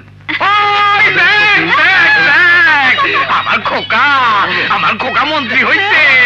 দেখছো মা, আমি যে স্বপ্ন দেখছিলাম ভাইয়া মন্ত্রী হয়েছে, আমার স্বপ্ন সত্যি হয়েছে। আপনাদের ব্যক্তিগত অনেক অভিযোগ থাকতে পারে, যে অভিযোগ কখনোই মাননীয় মন্ত্রীদের কাছে আপনারা বলতে পারেন না। আপনার টেলিফোনে আমার কাছে অভিযোগ করবেন, আমি এখানে বসে এখনই ব্যবস্থা গ্রহণ করব। আমি যে মন্ত্রণালয়গুলোর দায়িত্ব পেয়েছি তার ঊর্ধ্বতন সমস্ত অফিসার আমার সামনে আছেন।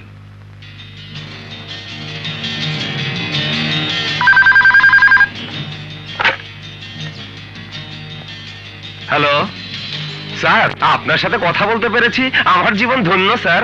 এদেশের মানুষের সবচেয়ে বড় দোষ চামচামি। আমি কার ছেলে, কি করেছি, এত সব বলার দরকার নেই। এত সময় ব্যয় করারও কোনো দরকার নেই। কোনো ভূমিকা না রেখে আপনার কি অভিযোগ সেটা বলুন। নোট করুন। স্যার, আমার একটা দোকান দখল করে নিয়েছে এখানকার যুব সংগঠনের প্রেসিডেন্ট। থানায় মামলা করতে এসেছি, ওসি মামলা নিচ্ছে না স্যার। আপনার নাম ঠিকানা বলুন। স্যার, আমার নাম হাতেম আলী, গ্রাম ইটনা, থানা লোহাগড়া। হ্যালো, আমি বরগুনা থেকে বলছি। আমার ছেলেকে কয়েকজন সন্ত্রাসী ধরে নিয়ে গেছে। ওসি সাহেব মামলা নিচ্ছে না, টাকা চায়। ওসিকে দিন। থানায় কেউ নেই? আচ্ছা ঠিক আছে, আমি এক্ষুনি ব্যবস্থা নিচ্ছি, আপনি কোনো চিন্তা করবেন না। বরগুনা থানার ওসিকে ডিসমিস লেটার পাঠিয়ে দিন। হ্যালো, মন্ত্রী মহোদয়, বলুন। আমি আপনার সঙ্গে কথা বলতে চাই। কি কথা বলুন? আপনার সঙ্গে আমার অনেক কথা। আমার সামনে অনেক টেলিফোন, সারা দেশ থেকে অসংখ্য টেলিফোন আসছে। আপনার কোনো সমস্যা থাকলে আমাকে বলুন। আমি আপনার সঙ্গে অনেক সময় ধরে কথা বলতে চাই। এটা সম্ভব নয়। হ্যালো স্যার, আমি বগুড়া থেকে বলছি। আপনার সমস্যাটা কি বলুন। হ্যালো, আমার বাবার নাম জিন্নাত আলী। শুনুন, আপনি কি বলতে চান বলুন। নোট ইট। হ্যালো, মন্ত্রী মহোদয়, ও আবারও আপনি? আপনার কি কি প্রবলেম আছে বলুন, আমি আপনার প্রবলেম সলভ করব। শুনুন, আপনার ফাদারের পেনশনের টাকা আপনি পেয়ে যাবেন, কোনো চিন্তা করবেন না। হ্যালো, আমার প্রবলেম, আমার স্বামী আমাকে ছেড়ে চলে গেছে, আমি তাকে দেখতে চাই। এটা আপনার ব্যক্তিগত প্রবলেম। মন্ত্রী মহোদয়, আমি রানু। ও আচ্ছা আচ্ছা। আচ্ছা আচ্ছা কি? হ্যাঁ, তুমি যদি আজকের মধ্যে আমার সঙ্গে দেখা না করো তাহলে আমি আত্মহত্যা করব। হ্যালো, আপনার প্রবলেমের কথা বলুন, নোট করুন। ও আচ্ছা, হবে আজই। ঠিক আছে, আপনি তাকে আজই দেখতে পাবেন। সাগর মন্ত্রী হয়েছে, আরে 7 দিন সময় লাগবে না, 2 দিনের মধ্যে পুরা দেশটা ঠিক করে ফেলবে।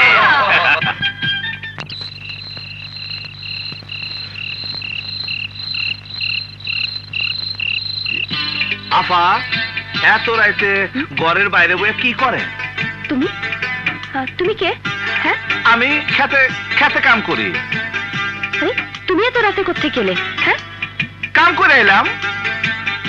আপনি এই জায়গায় বয়ে রয়েছেন কেন? কেউ আইবো? হ্যাঁ, আমার স্বামী আসবে। অন্ধকারের মধ্যে আপনার স্বামী এলে ওনার আপনি চিনতে পারবেন তো? পারি না পারি তোমার তা দিয়ে দরকার কি, তুমি যাও।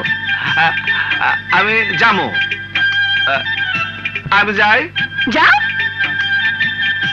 আপনার ভালোবাসাটা কঠিন না। এখন আপনার স্বামী হইল দেশে একজন মন্ত্রী, সে কি সাধারণভাবে আইতে পারবো? আপনি চিনবেন কি করে?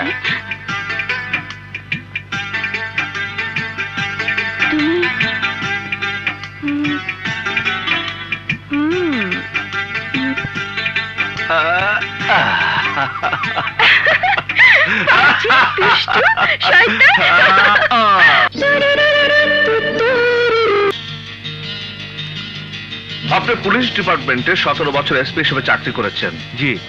এই 17 বছর চাকরি করে আপনি সর্বমোট বেতন পেয়েছেন 21,38,722 টাকা 8 আনা।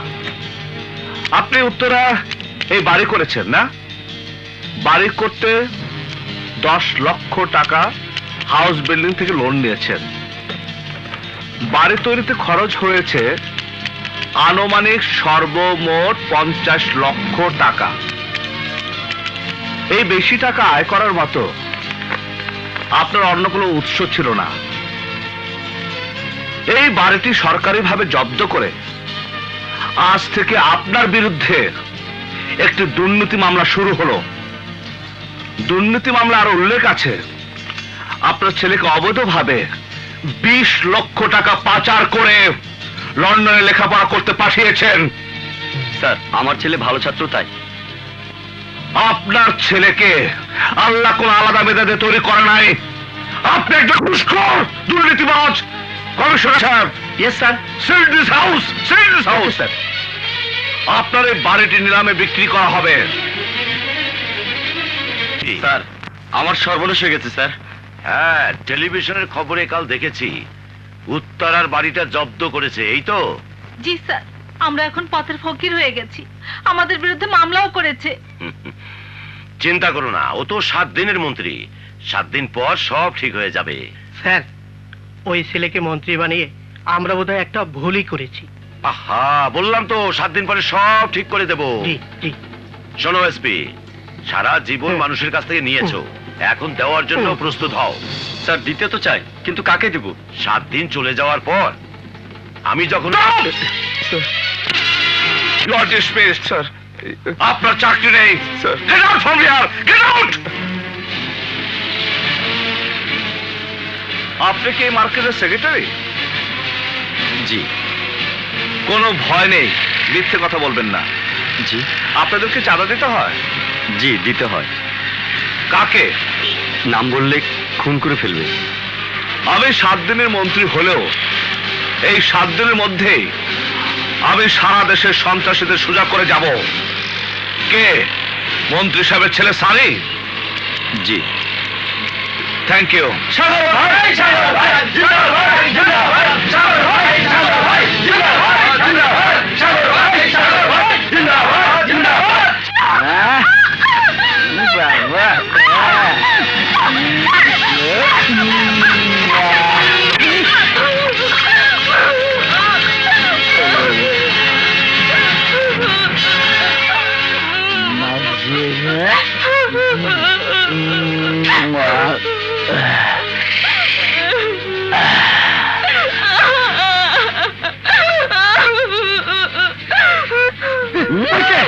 লজ্জা পা রাজি, জিনিসটা খুব দারুণ রে।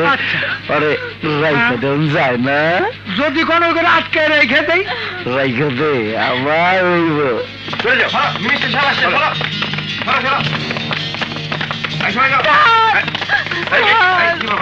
কি ব্যাপার? কি হয়েছে? কাঁপছেন কেন? আমার ছোট বোনকে সানির লোকজন উঠিয়ে নিয়ে গেছে। পুলিশকে জানান নাই? পুলিশ ভয়ে কেস নেয় না। কি ব্যাপার কমিশনার সাহেব, কেস নেয় না কেন? স্যার, আমি তো জানি না, তবে সানি হলো ওই মিনিস্টার সাহেবের ছেলে, সবাই ভয় পায়। উনি যে কোনো মুহূর্তে গুলি করে দিতে পারেন, ধরতে গেলে চাকরিও চলে যেতে পারে। আচ্ছা আচ্ছা, আমার তো চাকরির ভয় নেই, মাত্র 7 দিনের চাকরি আর মৃত্যু, সে ভয় তো কোনোদিনও করিনি। আপনারা এখানে অপেক্ষা করেন। স্যার,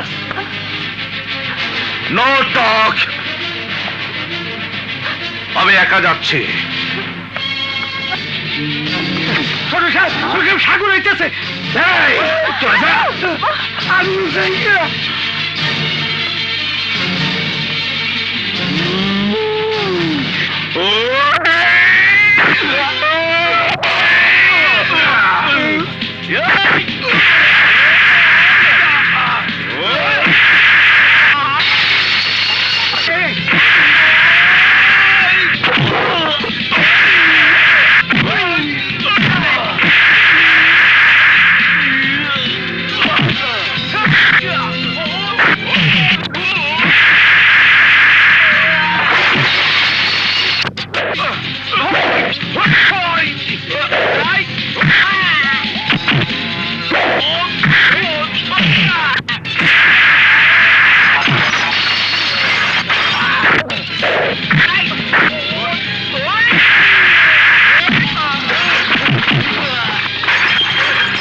বল, গুলশানে যে মহিলা বাড়ি দখল করেছিলি তারা কোথায়?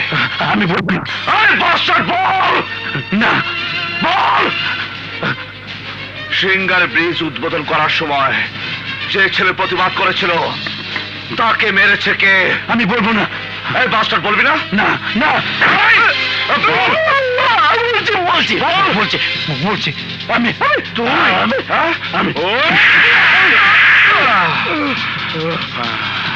দেশকে সন্ত্রাস এবং দুর্নীতি মুক্ত করতে হলে সর্বপ্রথম যা প্রয়োজন তা হলো আপনারা যারা এদেশের উপরতলার মানুষ তাদের চিন্তাধারা বদলাতে হবে। এদেশের কৃষক, শ্রমিক, দিনমজুর এরা কেউ দুর্নীতির সাথে জড়িত না। মুহূর্তে সন্ত্রাস এবং দুর্নীতি বন্ধ করতে হলে সর্বপ্রথম আমাদের যে আইন করতে হবে তা হবে টাকার আইন। স্যার, টাকার আইন কেমন? টাকার আইন হবে এমন, কোন লোক 10,000 টাকার ঊর্ধ্বে ব্যাংকে জমা দিতে গেলে সেই টাকার উপযুক্ত প্রাপ্তি রসিদ দিতে হবে। প্রাপ্তি রসিদ ব্যতীত কোনো টাকা ব্যাংকে জমা নেবে না। স্যার, তাহলে তো কোনো লোকই ব্যাংকে টাকা জমা দেবে না। সেই জন্য নতুন এক আইন তৈরি করতে হবে।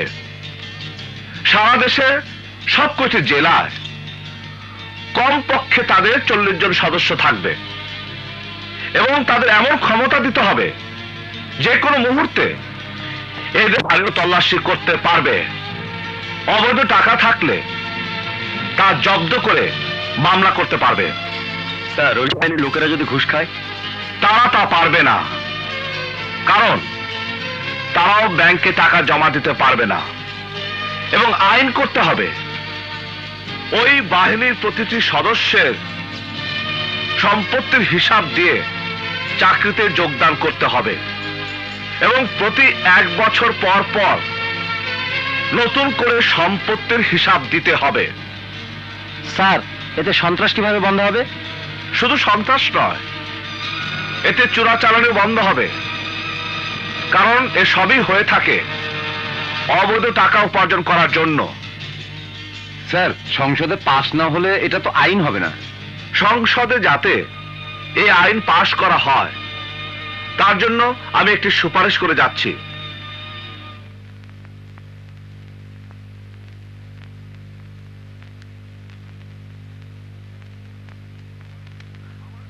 আমার কাছে পুলিশ কমিশনার এইমাত্র একটি খুনের তদন্তের রিপোর্ট দিয়েছেন। যার আসামি এদেশের একজন শীর্ষস্থানীয় লোক, যাকে অ্যারেস্ট করার সাহস পুলিশ কমিশনার সাহেবের নেই। আমাকে তার জন্য যেতে হচ্ছে। Very good. সাগর সাহেব, 7 দিন ধরে মিনিস্টার হয়তো অনেক কিছু করলেন। কিছু করতে পেরেছি কিনা জানি না, আমার মনে হয় আমি একটা জিনিস প্রমাণ করতে পেরেছি। এদেশের একজন মিনিস্টার তথা সারা দেশের রাজনীতিবিদদের যদি ইচ্ছে থাকে তারা দেশকে ভালো করবে, তাহলে সহজে ভালো করতে পারে। ভালো কি আপনি করতে পেরেছেন? 7 দিনে যা সম্ভব তার চেয়ে বেশি করেছি। কি করেছেন জানি না, তবে আমার দলের জনপ্রিয়তা অনেক বাড়িয়ে দিয়েছেন। কিভাবে বুঝতে পারছি না। জনপ্রিয়তা বেড়েছে এইভাবে, জনগণ বুঝতে পেরেছে আমার দল এবং আমার দলের মিনিস্টাররা এত উদার এবং ক্ষমতার লোভ নেই বলেই আপনার মতো একজন টেলিভিশন সাংবাদিককে 7 দিনের জন্য মিনিস্টার বানাতে ভয় পায়নি। আসলে দেশটির দুর্ভাগ্য কোথায় জানেন? আমাদের দেশের রাজনীতিবিদরা জনগণ কি তা চিনেই না। এই মুহূর্তে আপনি যা ভাবছেন জনগণ তা ভাবছে না। জনগণ ভাবছে আপনার ইচ্ছা করলে এই দেশটাকে ভালো করতে পারেন। আপনারা রাতারাতি কোটি টাকার মালিক হবেন, গুলশান বাড়িধারায় বাড়ি বানাবেন। হ্যাঁ মিনিস্টার সাহেব, আপনার এই লেকচারবাজির সময় প্রায় শেষ, আর 5 মিনিট আছে। হ্যাঁ আমি জানি। আপনার পদত্যাগ পত্রটি তৈরি করা আছে, সেখানে গিয়ে আপনার পদত্যাগ পত্রে সই করা উচিত, না হলে দেরি হয়ে যাবে। আমার শেষ কাজটি এখনো শেষ হয়নি। বললাম না সময় আছে 5 মিনিট, এর মধ্যে আবার কি শেষ করতে চান? আমি মিনিস্টার হিসাবে শপথ নেওয়ার পরেই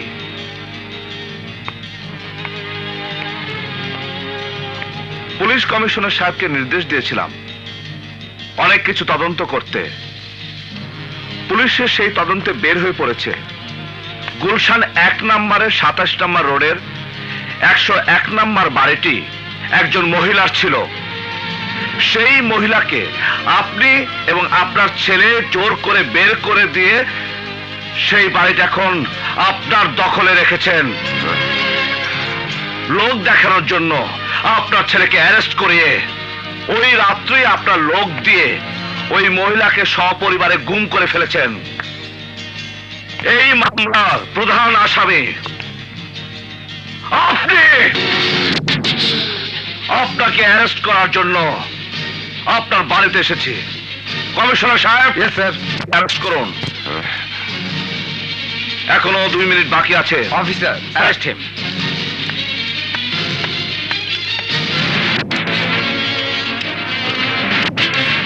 স্যার, সানি ভাই আপনি দুইজনই অ্যারেস্ট হইলেন। জামিনের জন্য আমাদের প্রতি কি কোনো নির্দেশ আছে?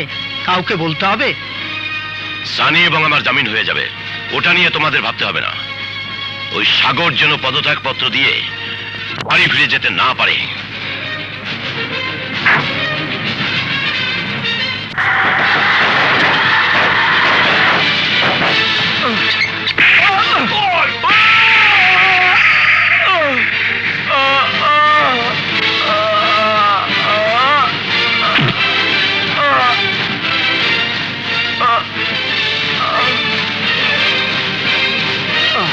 পেট্রোল ঢেলে সারাকে জ্বালিয়ে দে।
তুমি কে?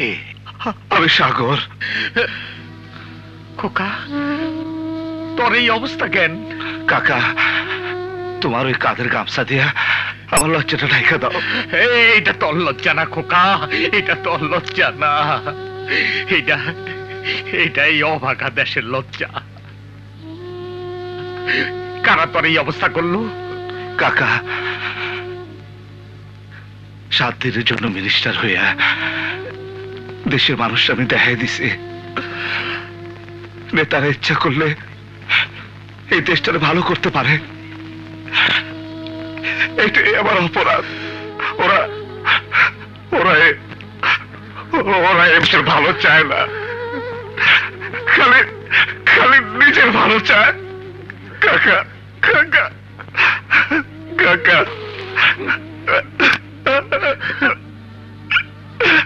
আমার একটু পালে দাও কাকা। মায়ের কাছে যাওয়ার আগে শরীরটা ধুয়ে যায় কাকা। ও খোকা, কি বলস তুই? কাকা, তুই অবতার, তুই নারায়ণ। সালাম আলাইকুম। সালাম আলাইকুম। সালাম আলাইকুম মিনিস্টার সাহেব। আসসালামু আলাইকুম। সালাম আলাইকুম। আপনারা কি জন্য এসেছেন? ইনি এদিকে আছেন। ইনি বিডিপি পার্টির একজন বড় নেতা। আসসালামু আলাইকুম। ওয়ালাইকুম আসসালাম। আপনার সাথে আলাদাভাবে একটু কথা বলতে চাই। আসুন।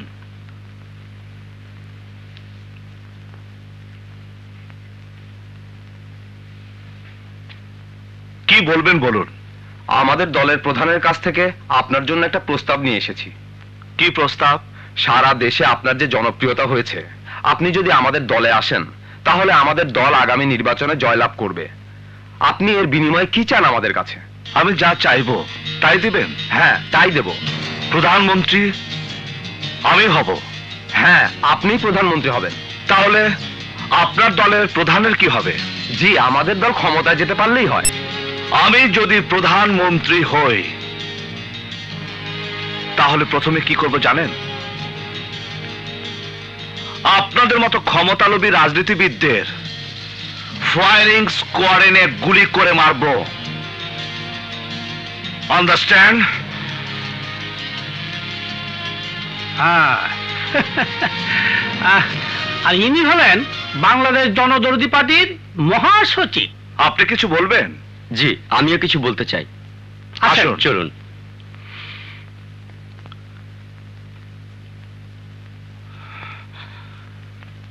বলেন আপনি কি বলবেন? আপনি যদি আমাদের দলের হয়ে নির্বাচন করেন, আপনার নামে 5 কোটি টাকা সুইস ব্যাংকে জমা দেওয়া হবে। বাহ! জনদরদি পার্টি আমার নামে পৃথিবীর শ্রেষ্ঠ একটি ব্যাংক, যার নাম সুইস ব্যাংক, সেখানে আমার জন্য 5 কোটি টাকা জমা দেবে। হ্যাঁ, কি সুন্দর প্রস্তাব, কি সুন্দর আপনাদের আদর্শ, কি সুন্দর আপনাদের রাজনীতিবিদদের লেবাস। এই যদি আপনাদের অবস্থা হয় তাহলে আমাদের এই বাংলাদেশটি কোথায় কি দাঁড়াবে? কবে সচেতন হবেন? কবে এই দেশ, এই দেশের মানুষকে, এই দেশের মাটিকে ভালোবাসতে শিখেন, শিখেন, শিখেন। আরে আসেন আসেন সাগর সাহেব, আপনার জন্যই অপেক্ষা করছিলাম। আমাকে মেরে ফেলার চেষ্টা করেছিলেন, স্বাভাবিকভাবে বেঁচে থাকার পথ বন্ধ করে দিয়েছেন। আবার কি জন্য এখানে আমাকে ডেকেছেন? মানুষ গুম করার অভ্যাস তো আপনাদের আছে, আমাকে মেরে ফেলতে চান? আরে বসেন বসেন বসেন। আরে না না, আপনি এই দেশের সবচেয়ে জনপ্রিয় ব্যক্তি। সামনে নির্বাচন, আপনি যে দল থেকে নির্বাচন করবেন সেই দলই ক্ষমতায় যাবে। শুধু আপনি না, আরো অনেকে গিয়েছে আমার কাছে, সবাইকে বলে দিয়েছি আমি নির্বাচন করব না। আমি যদি আপনার সিটিভিতে ইন্টারভিউ না দিতাম আপনি আমার সাথে কথা বলার সুযোগই পেতেন না। 7 দিনের জন্য হলেও আপনি মিনিস্টার হয়েছেন, এটা এদেশের জন্য একটা ইতিহাস। আমার জন্য হয়েছে। আপনার মধ্যে যে রাজনৈতিক প্রতিভা লুকিয়ে আছে সেটা জাগিয়েছি আমি। আপনার প্রতি আমার অনুরোধ, আগামী নির্বাচনে আমার দলের হয়ে আপনি নির্বাচন করবেন? প্রথমত, আমি আপনাকে একজন মানুষ হিসাবে ঘৃণা করি। রাজনীতিবিদ হিসেবে যে অপরাধ আপনি করেন তাতে বহু আগেই আপনার ফাঁসি হওয়া উচিত ছিল। বক্তৃতার মধ্যে বলে বেড়ান আপনারা জনগণের বন্ধু। জনগণের শত্রু যদি কেউ থেকে থাকে সেটা আপনারা এবং আপনি। আমি আপনাকে ঘৃণা করি এবং আপনার এই প্রস্তাব আমি ঘৃণা ভরে প্রত্যাখ্যান করলাম। খুদা হাফেজ। সাগর সাহেব, এর পরিণতিটা বোধহয় ভালো হবে না। কি হবে তা আমি জানি। এতদিন আঘাত করেছেন, আমি শুধু ফিরিয়ে দিয়েছি। আমি আঘাত করিনি। এখন থেকে আঘাত করলে আমিও প্রতিঘাত করব।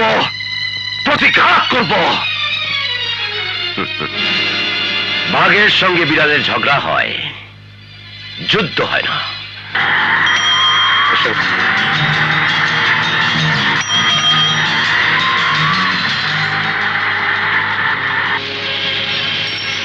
আসলে এই দেশটির কি হবে এই 14 কোটি মানুষের? এদের ভাগ্য কোনোদিন কি পরিবর্তন হবে না?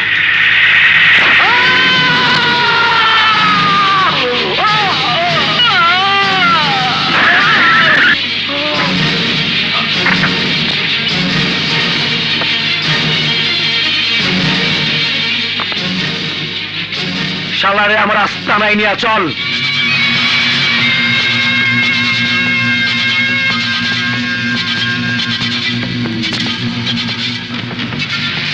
রে জ্ঞান ফিরছে।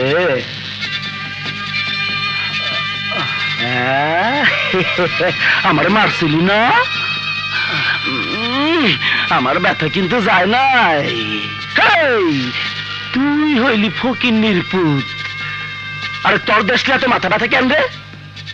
তোর মতো পোলা চিন্তা করবো একটা চাকরি বাকরির কথা। তুই মিনিস্টার হইবার চাস, রাজনীতির কথা ভাবাস, দেশের কথা ভাবাস। এই তুই রাজনীতির কথা ভাবলে আমরা কি করব? ডুগডুগি বাজাবো। তোরা তো ওই দেশটারই যারা নিয়ে নিয়েছিস। একবার হাত পা ছুটিয়ে দে, তোদেরই যারা হবে ছুটিয়ে দেব।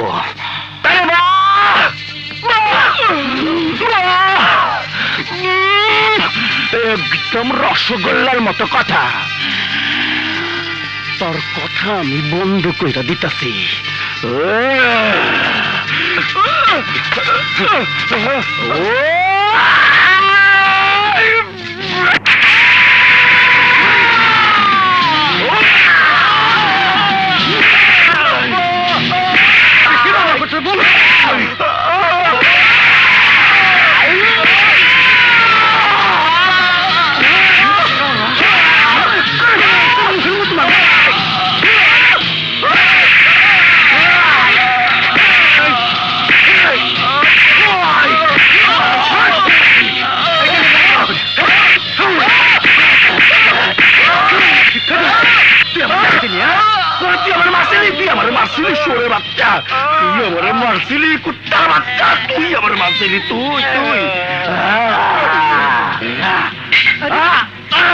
ছোট সাহেব আরে কথা শুনে তো।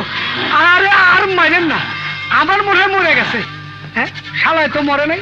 এই পশুর শালারে একটা এইভাবে মারেন। শালার একটা না, ধবধবান বন্ধ করে যাব না। আব্বাজানের অর্ডার। মাইরা ফেললে অসুবিধা হবে, কারণ সামনে নির্বাচন। না, হাসপাতালে ফেলা যায়। যা।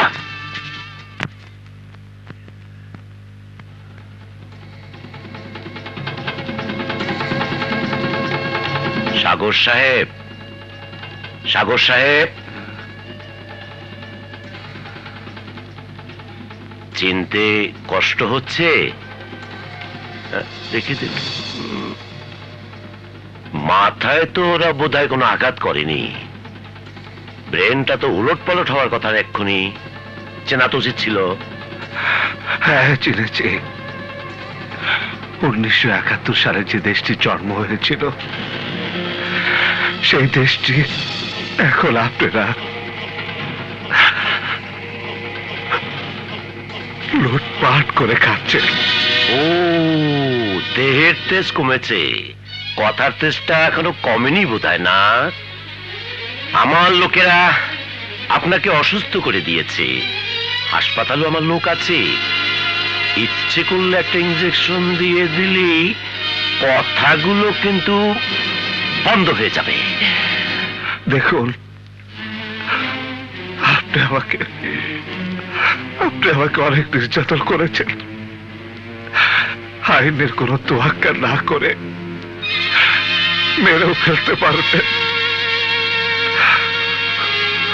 তবু আমি কখনো আইন নিজের হাতে দেব না। শুধু ছোট্ট একটা কথা বলি,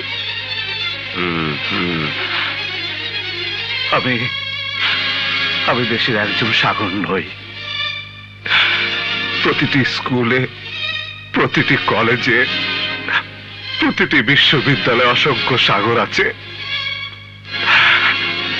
তাদেরকেও আপনারা খারাপ করতে চেষ্টা করছেন, তাদের হাতে অস্ত্র তুলে দিচ্ছেন, আর তার মধ্য থেকে যে দু একজন থেকে যাবে তারা একদিন বিদ্রোহ করবে, জনমত সৃষ্টি করবে, এই দেশ থেকে তারা একদিন নিশ্চিহ্ন করে দেবে আপনাদের। মূল উঠানে দেখেছো? মূলা টান দিলে শিকড় শুদ্ধ উঠে আসে, বুঝতে পেরেছি। এখন ওই মূল উঠানের মতো শিকড় শুদ্ধ না উঠালে চলবে না।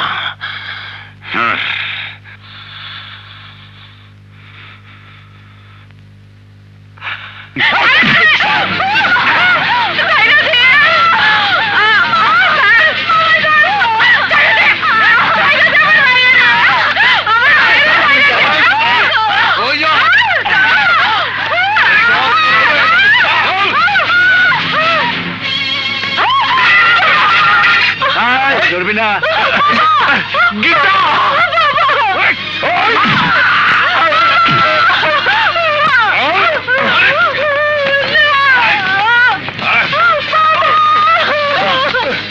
সাগর, সাগর, খোকা, কাকা, ওরা আমাকে মেরে ফেলতে চাচ্ছে, ওরা আমাকে মেরে ফেলবে কাকা। সাগর, সাগর, তুমি সবাইকে বলে দাও আমি রাজনীতি করি না, রাজনীতি করব না, আমি রাজনীতি আমার পেশা নয়।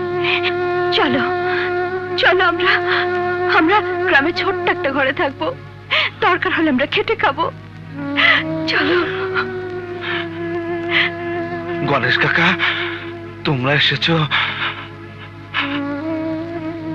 আমার মা, আমার বোন কই? তোর মা বিন্দু আর আমার গীতারে ওরা ধইটা নিয়ে গেছে। কারা কাকা?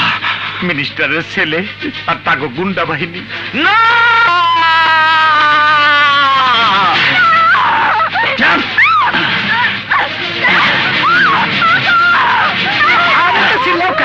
তোমার মা এত শোকে না, ঠিক মতো একদম চাপ, একদম চাপ, একদম।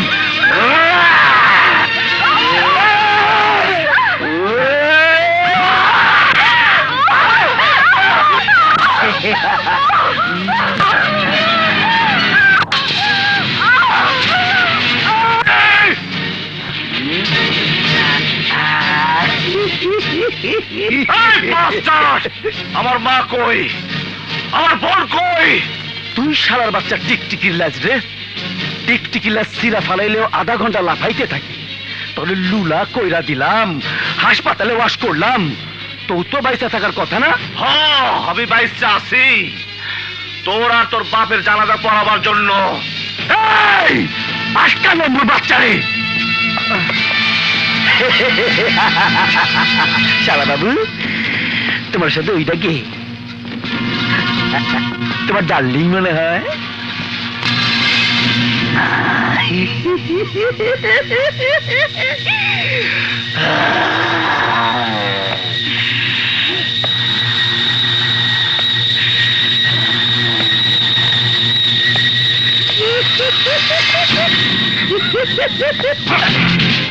একটু নড়াচড়া করবি না, মাথা ঘুরাবি না, নড়াচড়া করলে গুলি। তোর লোকদের অস্ত্র ফেলে দিতে বল, ওদের ছেড়ে দিতে বল। চল, অস্ত্র ফেল। এই দেখ, দেখ না, ভালো মানুষের অস্ত্র লাগে না, মনের বলেই যথেষ্ট। আবার রে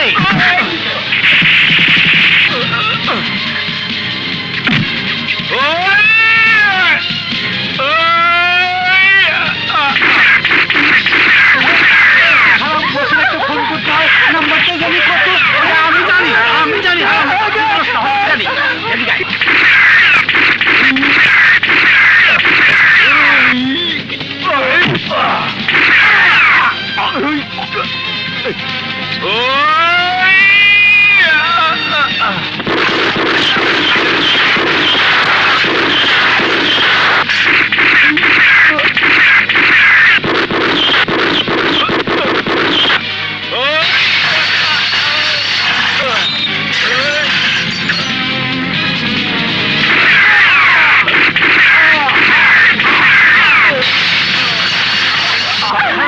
খুলে দে না।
না না, তোর ভাই আমাকে মেরে ফেলবে।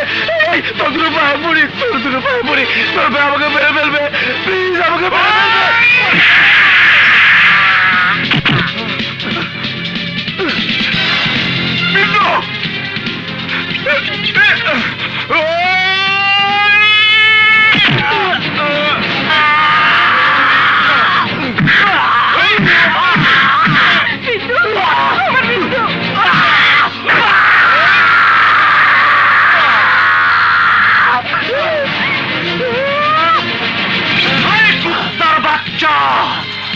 এই চোখ দিয়া তুই আমার বোনের পবিত্র শরীর দেখছস, আর আমি ভাই হিসেবে সহ্য করবো না।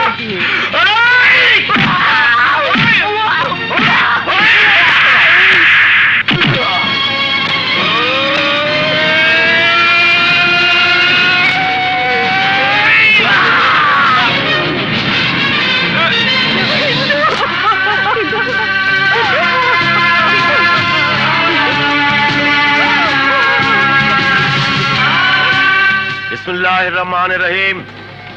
প্রিয় ভাই ও বোনেরা, আসসালামু আলাইকুম। আপনারা জানেন সামনে জাতীয় নির্বাচন। আজ এই জনসভা থেকে আমি আমার নির্বাচনী প্রচার অভিযান শুরু করলাম।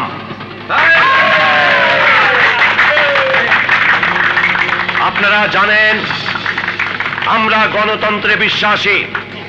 গণতন্ত্রকে প্রাতিষ্ঠানিক রূপ দেওয়ার জন্য আমাদের অনেক প্রচেষ্টার কথা আপনাদের জানা আছে। আপনারা জানেন কিছুদিন আগে আমি একটা টেলিভিশনের সাক্ষাৎকারের সময় সাগর নাম করে টেলিভিশনে সেই উপস্থাপককে বলেছিলাম, আপনি যদি মিনিস্টার হয়ে দেশকে সন্ত্রাস মুক্ত করতে পারেন, আমি আপনাকে মিনিস্টার বানাবো। দলের দারুণ চাপের মুখেও আমি আমার কথা রাখতে পেরেছিলাম এবং ওই ছেলেটাকে আমি মিনিস্টার বানিয়েছিলাম। কিন্তু কি করেছিল সে মিনিস্টার হয়ে? সন্ত্রাস বন্ধ করতে পেরেছে? সে নিজেই একজন সন্ত্রাসী। সন্ত্রাস বন্ধ করবে কোত্থেকে? আমি জানি বিরোধী দল আমাকে হেয় প্রতিপন্ন করার জন্য চক্রান্ত করে ওই ছেলেকে আমার কাছে পাঠিয়েছিল।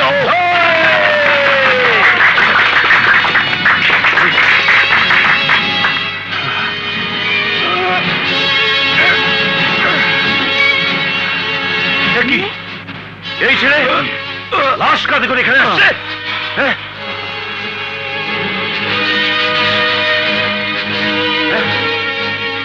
কাল লাশ?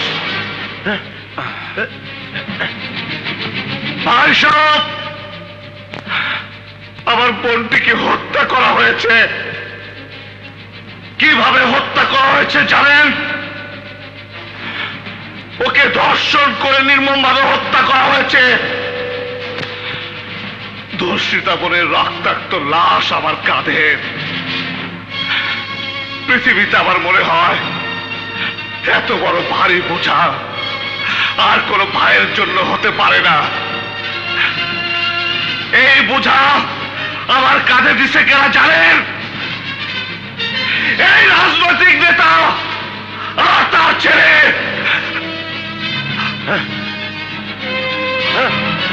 জানি আমার এই নিষ্পাপ বোনটিকে হত্যা করার জন্য আমি এই বিচারের ভার আপনাদের উপর দিলাম। আপনারা এর বিচার করেন। ওই মন্ত্রী, তুই কই যাস?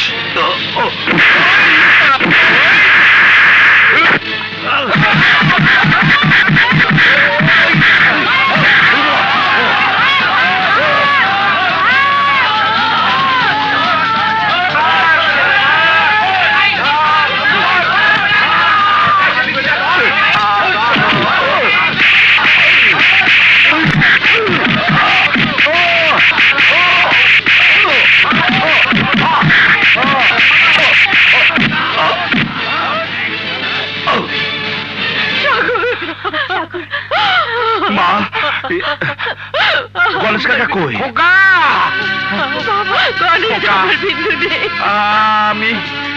আমি তোর বিপদ দেখে মন্দিরে গিয়া ঠাকুরের কাছে প্রার্থনা করছি, ঠাকুর জানি তোর রক্ষা করে। ঠাকুর আমার কথা রাখছে। কাকা আবার রক্ষা করছে, কিন্তু বিন্দুর লাশ আবার কান্দে।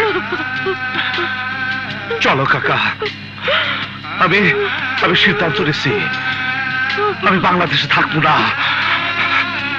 পারলে তুমি অন্য কোনো জায়গায় চলে যেও। সাগর ভাই। কে?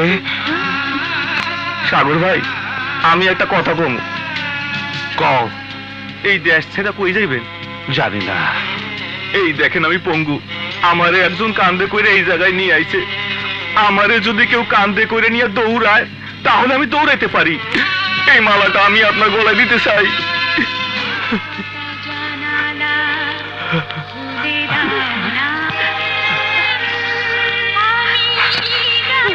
অবে তুই আমার চোখটা খুইলা দিলি। আমি কোনোদিন এই কথা ভাবি নাই।